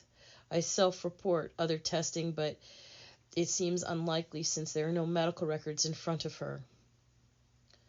When I read that my IQ has gone from the 150s to the 110s, I can hear my ex-husband celebrating as he hated that we had the same IQ. She's let me know in person she could have changed the CPTSD diagnosis to a borderline diagnosis, which we were both aware would make my medical situation even harder, and claimed that the price for not doing so was that I stop re-traumatizing myself with art that she knew to be ghastly. She did not look at any of my art. As far as I know, she has never heard a poem or read one of my meditations, but she writes here in the notes that it's odd I had my portfolio on me, on my tablet, and that it's a sign of my issues. And my decades-long career as a writer and an artist just don't exist. Utterly unread and unseen, she dismisses my reason for being to something that should be purged from the world and my life. The catch between borderline diagnosis, which she lets me know, is that it means the trauma actually never happened. So these papers seem to indicate that all the years of PTSD therapy, for which she has a medical file the size of War and Peace, were for nothing. Oh, gosh. On impulse, I pull the paperwork aside and check to make sure all my socials, my Amazon writers page, and the Patreon are still up. I message a friend from graduate school and make sure that they do remember meeting me there and that I exist. And then I just start vomiting. I keep seeing this suggestion that I give up on art and that it serves no purpose to re traumatize me and cause others harm, like the worst nightmare. My mother burned everything I created when I was an early teen and made me swear on the family Bible that I would never ever write poetry or prose again on the cost of my ancestors hating me. And I took the hate rather than give up creating. I just moved to writing things out in Spanish. My ex asked me to change my name out of shame and disgust at what I was writing, which I did, and I've been careful to never name him. The friends that tried to put me away told the entire world via one angry attending that my life's work was a lie. Maybe this neuropsychologist thinks the book, it ends well, and all the poetry and the struggle to get help is just fiction without any basis in my lived experience, but there's so fucking much of it. At some point, is it the art itself lived experience? Ugh, I keep throwing up. At this point, it has to be the contents of a small village somewhere in the world portaled into my digestive system. There are foods I swear I never ate. She's made it either or. Either I admit the self-love and joy through art is a lie and stop making it, or she will give me a diagnosis that strips me of more help and signals that I've been misdiagnosed for decades. And the only way I would be misdiagnosed for decades is if nothing about my past is believed as real. My only gratitude is that the old primary care doctors aren't around anymore. I just got fired by my last one. And, I was firing her anyway. But, this report won't be read for a while. Maybe I can find someone who will believe me, but how? When this young woman, who wouldn't even let me talk about my life or my joys or my coping techniques, acts like I have never had therapy or come to terms with anything or have real trauma behind me. The only solid she does, and I promise you the 30 lost IQ points are sticking in my craw, is that she repeats the MRI results about the mastoid effusions into the text of this report. And I don't know what to do with that, because I don't want a doctor to see anyone suggesting that I should be Sorwana, that I should not be able to make art, that I should not be able to write, and yet she's actually saying that the mastoid pain is real. Oh, God. I'm going to have to throw up again. I used to love raw data, and now I'm going to be shitting this one out for weeks.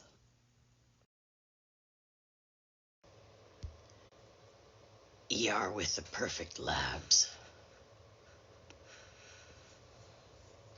As the cramping below my right ribs and into my heart crescendos, I spasm wildly, and to my horror, I realize I have flashed the same poor EMT my entire private region again, despite wearing a longer nightgown bought specifically. And he responds with the exact same patient boredom. Apologies flood out of me, and he's so very patient. And once again, we pick up another EMT on the way to the hospital, and she and I talk long enough for her to make a bet that a stone, I don't have a gallbladder, so it's just managed to shoot out and make it into a duct anyway. I bet that is what this is. She smiles down at me. It's happened to me, and it is absolutely like you're having a heart attack and dying. Check and check. Well, I get to the ER, and they're actually kinder than I expect. Taking blood, doing an x-ray, doing a CAT scan. The doctor gives me some anti-panic meds and a bag of saline. And it helps. It really does. I can meditate my way back to peace. As I calm down, I'm able to hold the pain better and better. It does not surprise me when he tells me it's time to go. How are my labs? I feel surreally calm, and at this point, ready to go home and cry myself to sleep again. Absolutely perfect. Nothing was wrong. Really? Like this is the first time I've felt suspicious.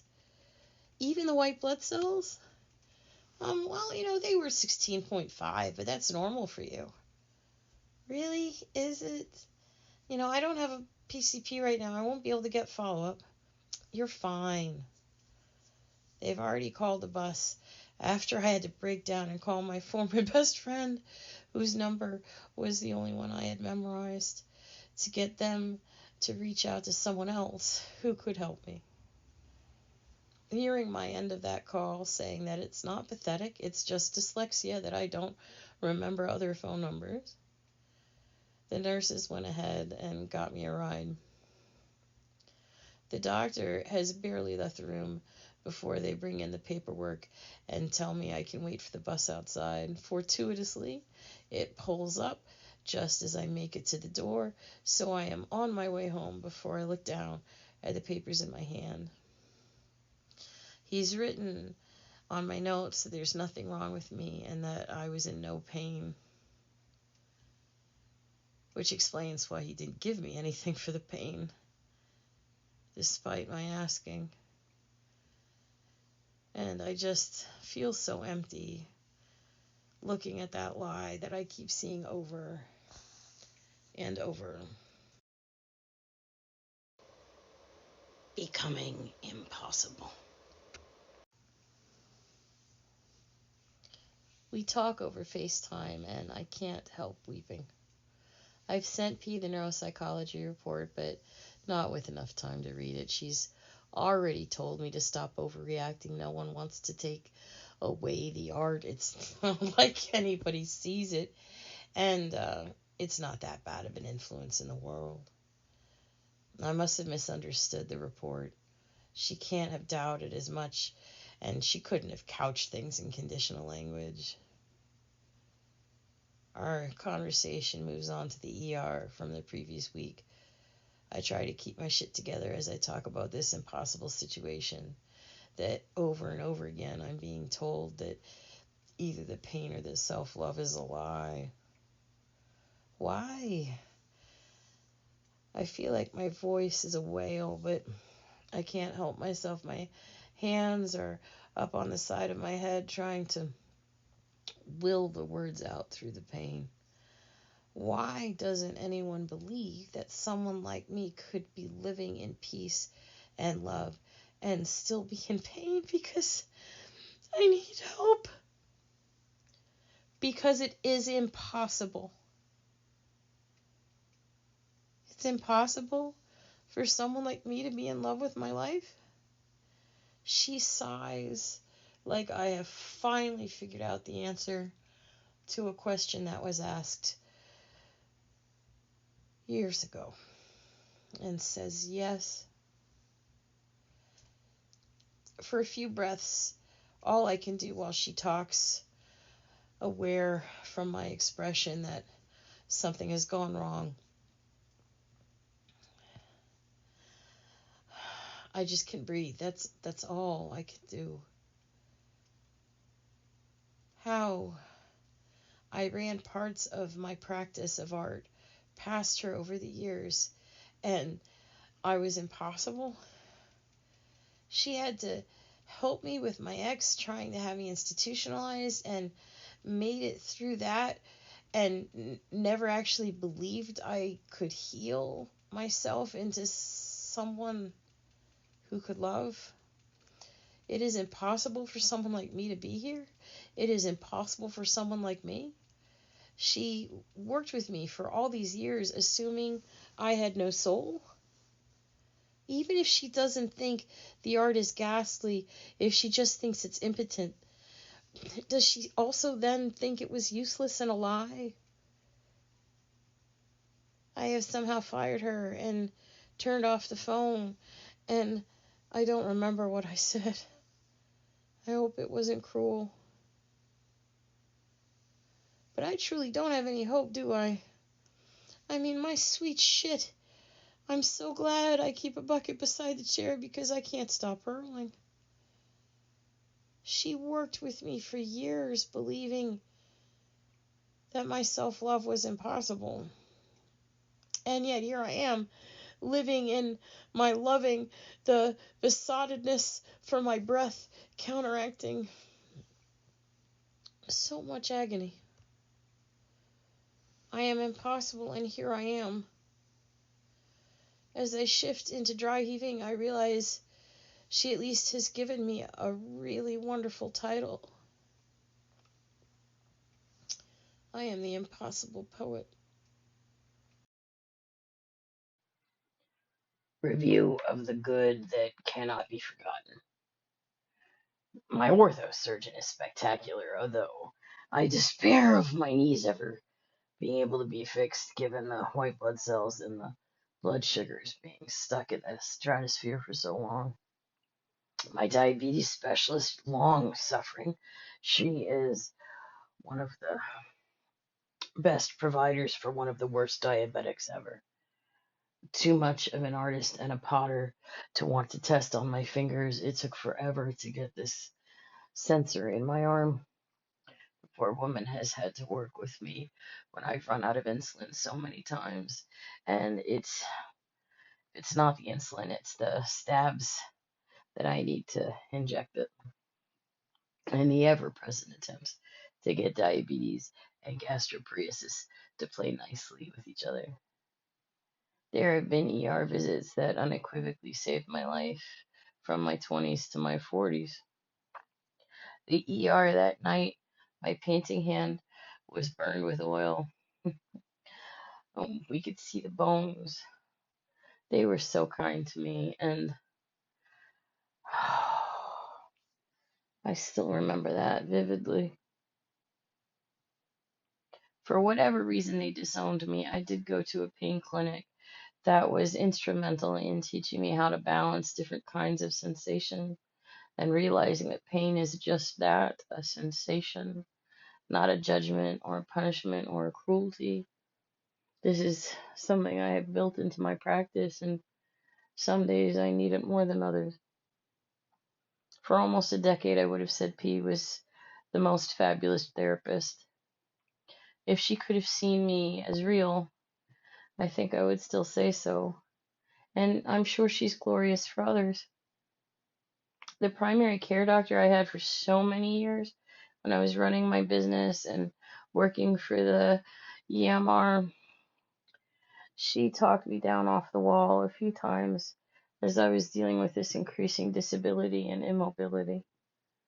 And there was a gastroenterologist in Virginia treating my then husband who made another doctor cry on the phone from the nurse's station because of how that man had nearly killed my husband.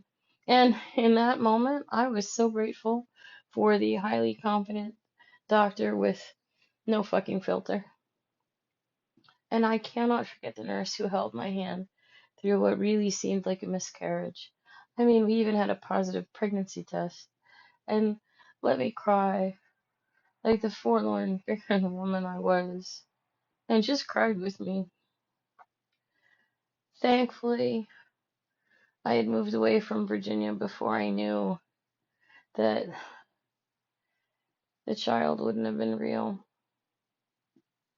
Does it make it sadder or more pitiful that it was probably an hysterical pregnancy?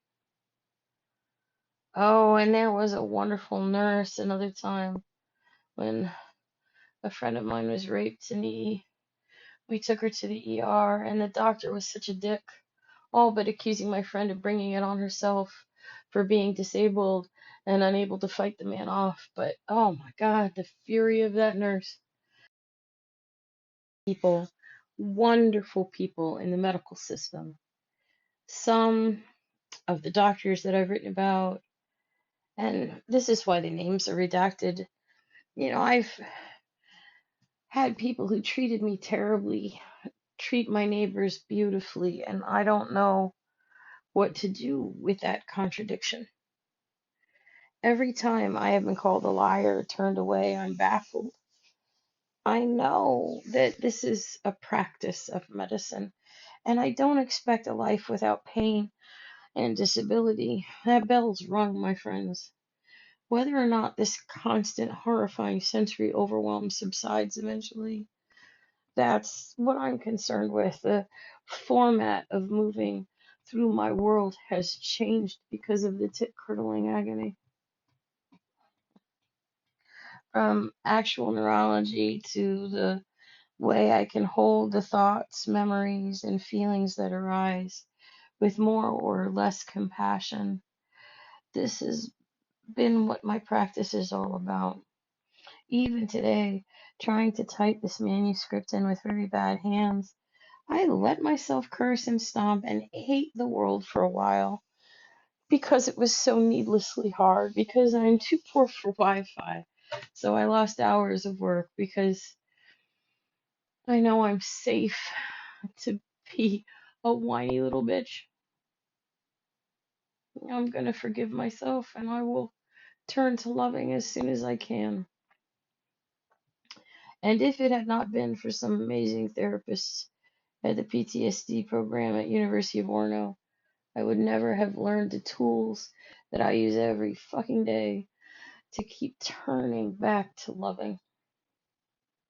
They couldn't give me anything but a way to hold the pain better or to weave it into a book and then move past it onto new and different traumas. But that ability to face my past with equanimity and boredom has made so much of my current possible.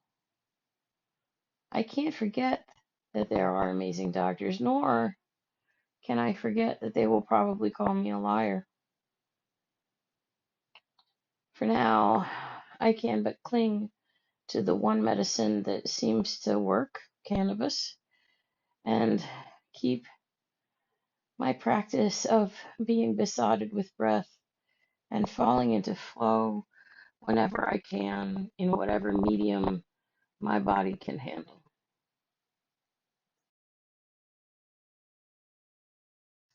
On blame. If I was not the problem to begin with, I certainly am now. My ability to cope with the physical distress and maintain a loving and compassionate attitude towards myself, and then lose it, to return to forgiveness and loving compassion as soon as I can, to lose it, to return, just keeps expanding. How I'm clawing back cognition from this after years of being crippled by my inability to hold enough thought in my head to finish a project is a mystery that fills me with awe and gratitude. But I have learned fully that if I am not seen as a worthwhile human being capable of telling the truth, there is nothing I can do to change things. It's not that it is my fault, really. It's just I will not lie about who I am, even though the truth seems impossible. If compassion is not being offered, I will not sit at the table because I refuse to accept someone else's bullshit. On anger and outrage, one of my many multifaceted issues has been that I believe people, even when I'm at my most ridiculous and angry. Give me an hour or two of solitude, and my wrath will dissolve in understanding, and I might still resent my situation, but by and large, I move on. If I had engaged in anger as a child, like I could have, like those around me did, it would have destroyed me. For all the world, from the earliest days of cognition, my overriding goal in life, the focus of every prayer, was not to cause harm to anyone else by my being. And here I am, causing so much harm. My voice and my face just today were the reasons I left the hospital instead of the labor of my breathing, the force I have to use to push out words. The PA perceived rudeness and terseness, which turned him completely off to helping me. Even after I explained it was disability and I couldn't help it, he doubled down. It was not my fault, but still, he needed me to be kinder. Driving home, I remember him fussing at me, for that was the first time we met. Why was I being so cautious? Why was I being so terse? Why was I acting as though there was a cause for anxiety or frustration? But love, I can't forget all the past that I've been documenting here, trying to purge it out of my being and mood. The pain during those last two apogees in particular has moved past what I can deal with and maintain an air of effervescence. Moving from breath to breath feels grim and is a deliberate choice made over and over. No amount of self love can make me forget I am mortal and that I am in distress. But at this point, I do not see a single way to move forward and get medical care. Nothing I can do will budge the mountain against which I lean. If I talk, I'm angry no matter my desperation or distress. Mentioning the white blood cell count was at 16.5 last, made a note that it shouldn't be checked as it's always high and the ER is not for chronic issues. The PA sneered at me and said, well, if you've survived this for 4 years, it's obviously nothing. And I'm home trying to get some cannabis in my system through these really angry lungs, working out some way to forgive the tit curdling pain for spreading into my jaw. And the thing about the tit curdles, they don't vary. It's like a sound constantly screaming in my ears.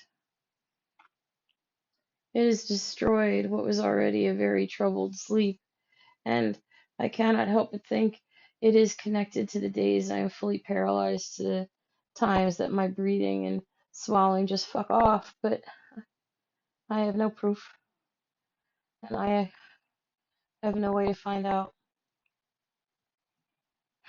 As I type, fully soaked in the futility of trying to get someone to see the impossible as valuable, I find it hard to maintain anger. When given the choice, and this is essentially what I gave myself through poetry, painting, practice, and patience, I will always turn to loving. Even when I know it will do me no good in a physical sense, I turn to loving. That young man had no obligation to understand, to see my appearance and my aspect as anything other than hostility. It's a mistake a lot of people are making, that it was actually desperation was my misfortune. From the earliest days I've known, I cannot demand others give me my humanity. So I have found ways to be enough and be besotted with this breath without their permission. As I was reduced, losing family and spouse, chance of children, so many friends and few lovers, the job, the business, the ability to perform, the ability to go to shows, the ability to afford any of the memberships or subscriptions. I've just had to readjust to the world being smaller by that factor. There quite simply has not been enough energy to get incandescent too frequently. The trip to the ER where I was shouted at by that outraged doctor that being suicidal would mean I was sane rather than the self-love making me crazy, and it robbed me of the will to fight at future events. Now I just leave. And I know it's also self-destructive in a way. Maybe you can think I might be able to bully someone or force them to provide me with compassion, but that just is not how it works in my experience. Now, most of all, when I meditate on death and my current situation, I find myself fierce and forgiving. Only I can't deny it. I probably do seem quite insane now, particularly after the disability reasoning behind my disposition and my pleas that I was having trouble forming thoughts from pain are dismissed.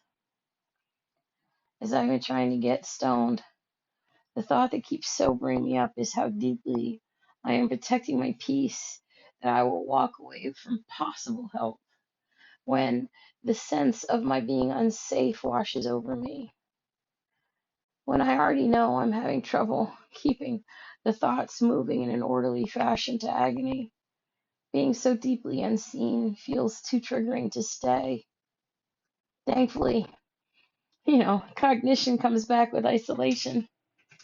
Once I stop having to focus any bandwidth on processing what others say and do, I'm able to fall right back in language's embrace. Oh, let me tell you, the power of being besotted with each breath, all the agony, the sense the body is an ecosystem of in a dangerous prediction, the gentle reminder of mortality sitting on my shoulder, and this new circle of agony added to the back of my head. All of it soaks inside loving until I become some kind of glorious tea. Whether or not this is a delusion that I have willfully constructed and crafted over the decades, that I am real and beloved to more than just myself, it doesn't matter. It was the constructing and the crafting that gives me this moment's peace. Loving feels better, and these meditations in letter and line give me the greased slide into forgiveness and peace. But holy shit, if you get me talking about healthcare in the United States or someone else having the unfettered audacity to decide that I don't have a soul or that they don't have enough imagination to imagine someone like me having inner peace, or the fact that those of us with disabilities and chronic illness survive more in a given day than those judging us to be inferior will endure in a lifetime, and I will start to get fiery indeed. It's just even today, and I will have to paint these two wheels of agony in my head. I can't be anything other than what I am right now.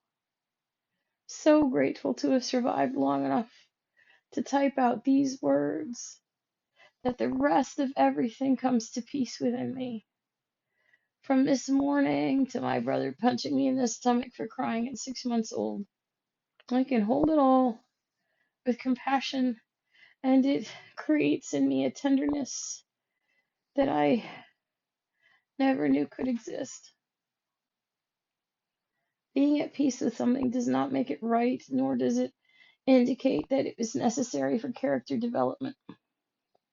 As the character I had developed fully, and easily could have done without the tit curdling agony.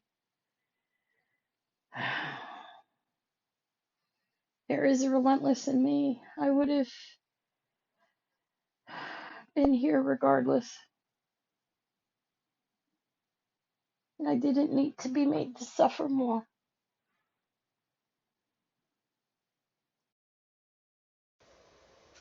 Epilogue.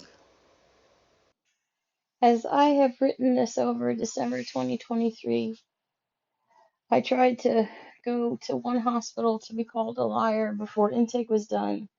The only vital was my pulse at 138, which was proof to the person working with me somehow that I was lying about something. And admittedly, I'm not in the best mental space right now because the pain is so profound. Even today, I tried another hospital, but could not get past the PA to treat the chronic issues. And he's the one that accused me of being rude and terse. So the benefits of the speech issue, the paralysis in the face and the throat, continue to keep giving me more and more grief. No matter how I dress or how I act, I cannot appear worthy of help anymore. There's nothing I can do to help myself, and I grow more grim every day. Not that it matters to anyone but me. Simply put, I have to realize that there's no space for me in a hospital, just as there's not been a space for me in any community or family.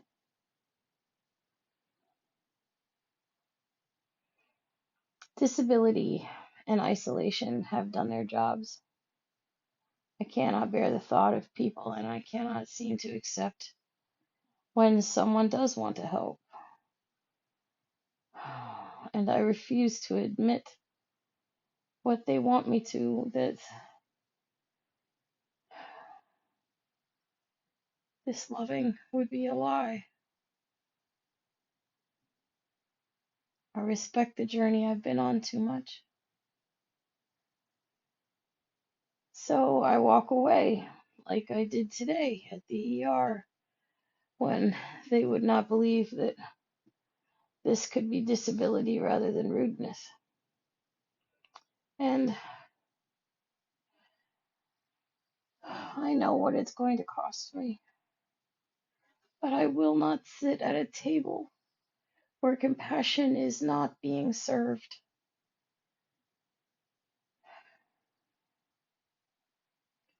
Instead, I have to keep going on as I am. I've got no meds now, but insulin and thyroid hormone, and I am the impossible poet. In 3 years, I become something like a homunculus, with my entire past stripped away, and this art being dismissed. No doubt, I made that worse today by giving voice to the realization that I'm gonna die from the breathlessness at some point. I just have to be at peace with it. I tried very hard, but it is a deep grief to have come to love life this profoundly and to not be able to save it. I have tried very hard. Writing this made me remember ever more to get myself some help, but I can't remain in a place where I am not safe or human or real. The sad part of me is that that's the whole world now. And I had so wanted to grow old inside this loving, but, you know, instead I get to swaddle myself in it until I can withstand the agony no longer, until my neurology fails, until I die. I could make it to my 80s and it could be today. I just don't know.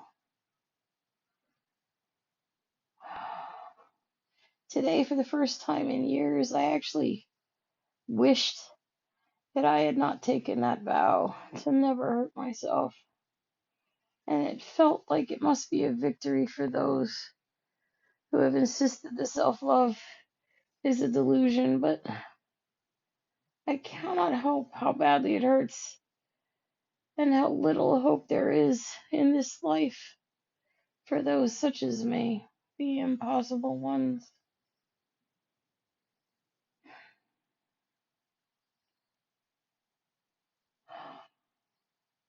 For now, I'm all right with it. After all, I've made it into my 50s. I learned how to be my own beloved. I'll be able to forgive myself this too. And the vow remains intact. I will never hurt myself again.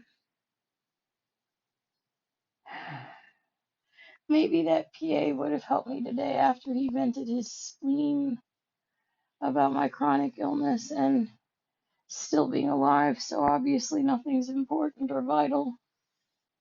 But I can't take that risk anymore after all this that I have told you. I have been gaslit and abused. The pendulum has swung from there being places of hope and help to hospitals being where I go to lose my heart and my freedom. When one such as me finds peace enough to maintain it through the curdling pain is impossible, I really feel bad for the rest of the world because I worked at it for decades. I studied religion and philosophy, and I wrote the 10,000 poems. If that wouldn't have been enough to create a life where I'm beloved, that would be a bleak world. The danger inherent in my joy and bliss being seen as delusional when one such as me finds it can't be ignored, but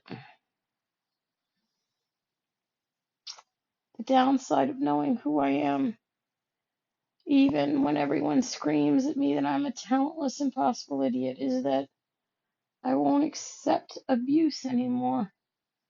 That to me is almost edging on self harm just as much as if I were to start trepanning. And love, how I understand why people started drilling holes in their little heads now. I keep reminding myself, this is the last bit of trying. There's simply no help, no matter how I beg. I spoke to the doctor's office yesterday, the ENT 3 and 4, and they had never charted once that I am experiencing pain. The medical assistant was mystified as to why I'd only be mentioning it now, and I hung up the phone and I sobbed.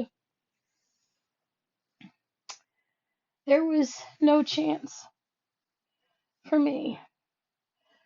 There was no amount of education or being married that forestalled where I am right now.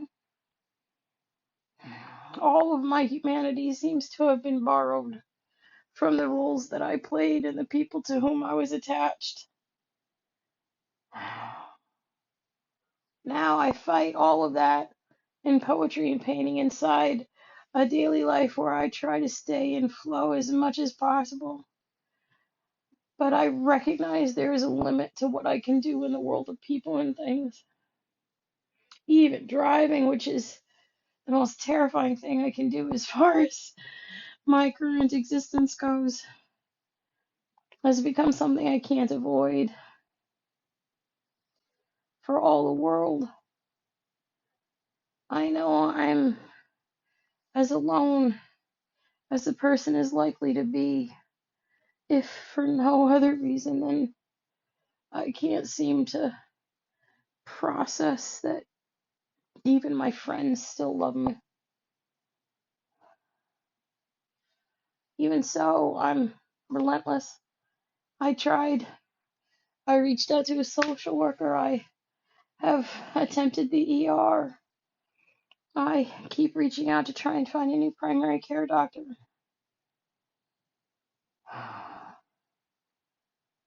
I have continued to be abandoned to my own devices. But as this impossible poet, who just through terrible pique refuses to admit I am loathsome and worthless, that's not a bad fate. Against doctor's orders, I continue to poem and paint to fill my life with this loving. They tell me I am incapable of feeling. It isn't enough anymore. The pain has made me fairly joyless, which is why I assume I'm growing so weak. I'm running out of whatever magic has kept me going this long. Every cell in this body has been so desperate, but honestly, I think this ecosystem of existence will probably do better than most of the medical doctors. At some point, I'll find a way to medicate the pain better or meditate it away. But for now, I am stoned and finishing this book. When I put it up on Kindle, flinging my story out into the world, much like a baboon would feces from a cage, I hope I never complain or think much about the fact that I have not been helped medically. I want to put this to bed. I have learned to live with nagging and huge unmet needs before in my life and flow with love and creativity around them. I need to do it again. Ultimately, I have to remember no one is owed love or care or kindness or compassion. That I have learned to give these to myself is enough. Sitting here wistfully hoping for the pain to end, whether that is through death or another means. Yeah, that's all I have. I am safe in my own care, and I am beloved and besotted with each breath. I will endeavor to stop complaining and feeling outrage about the rest. None of you owe me everything, and there is a queue of story waiting to come out.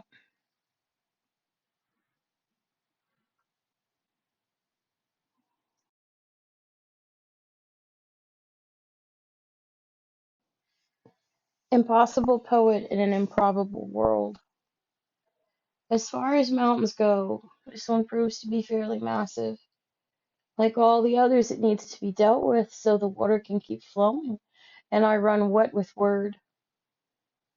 These kind of blockages for love and joy strike the poetry as unacceptable now that I know how to move mountains out of the way. Still, this time, art has made a big ask to come to peace with what being this impossible poet has cost me when the body suffers so outrageously with each breath, and I intend to deliver, no matter how long it takes. Learning to steep in self-love strong enough to hold all my woe and turn it into forgiveness only took 40 years. Surely after that, everything else will be quicker.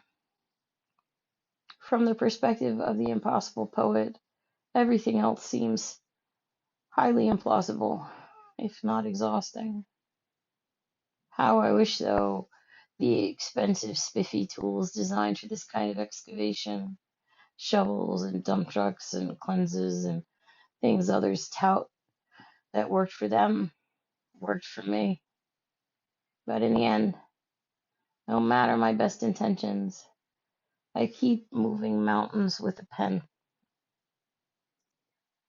Thank you so much for your time. There is a print version of this work available on Kindle that has appendices and footnotes and other things I could not present in this venue. But I appreciate you listening, and I thank you.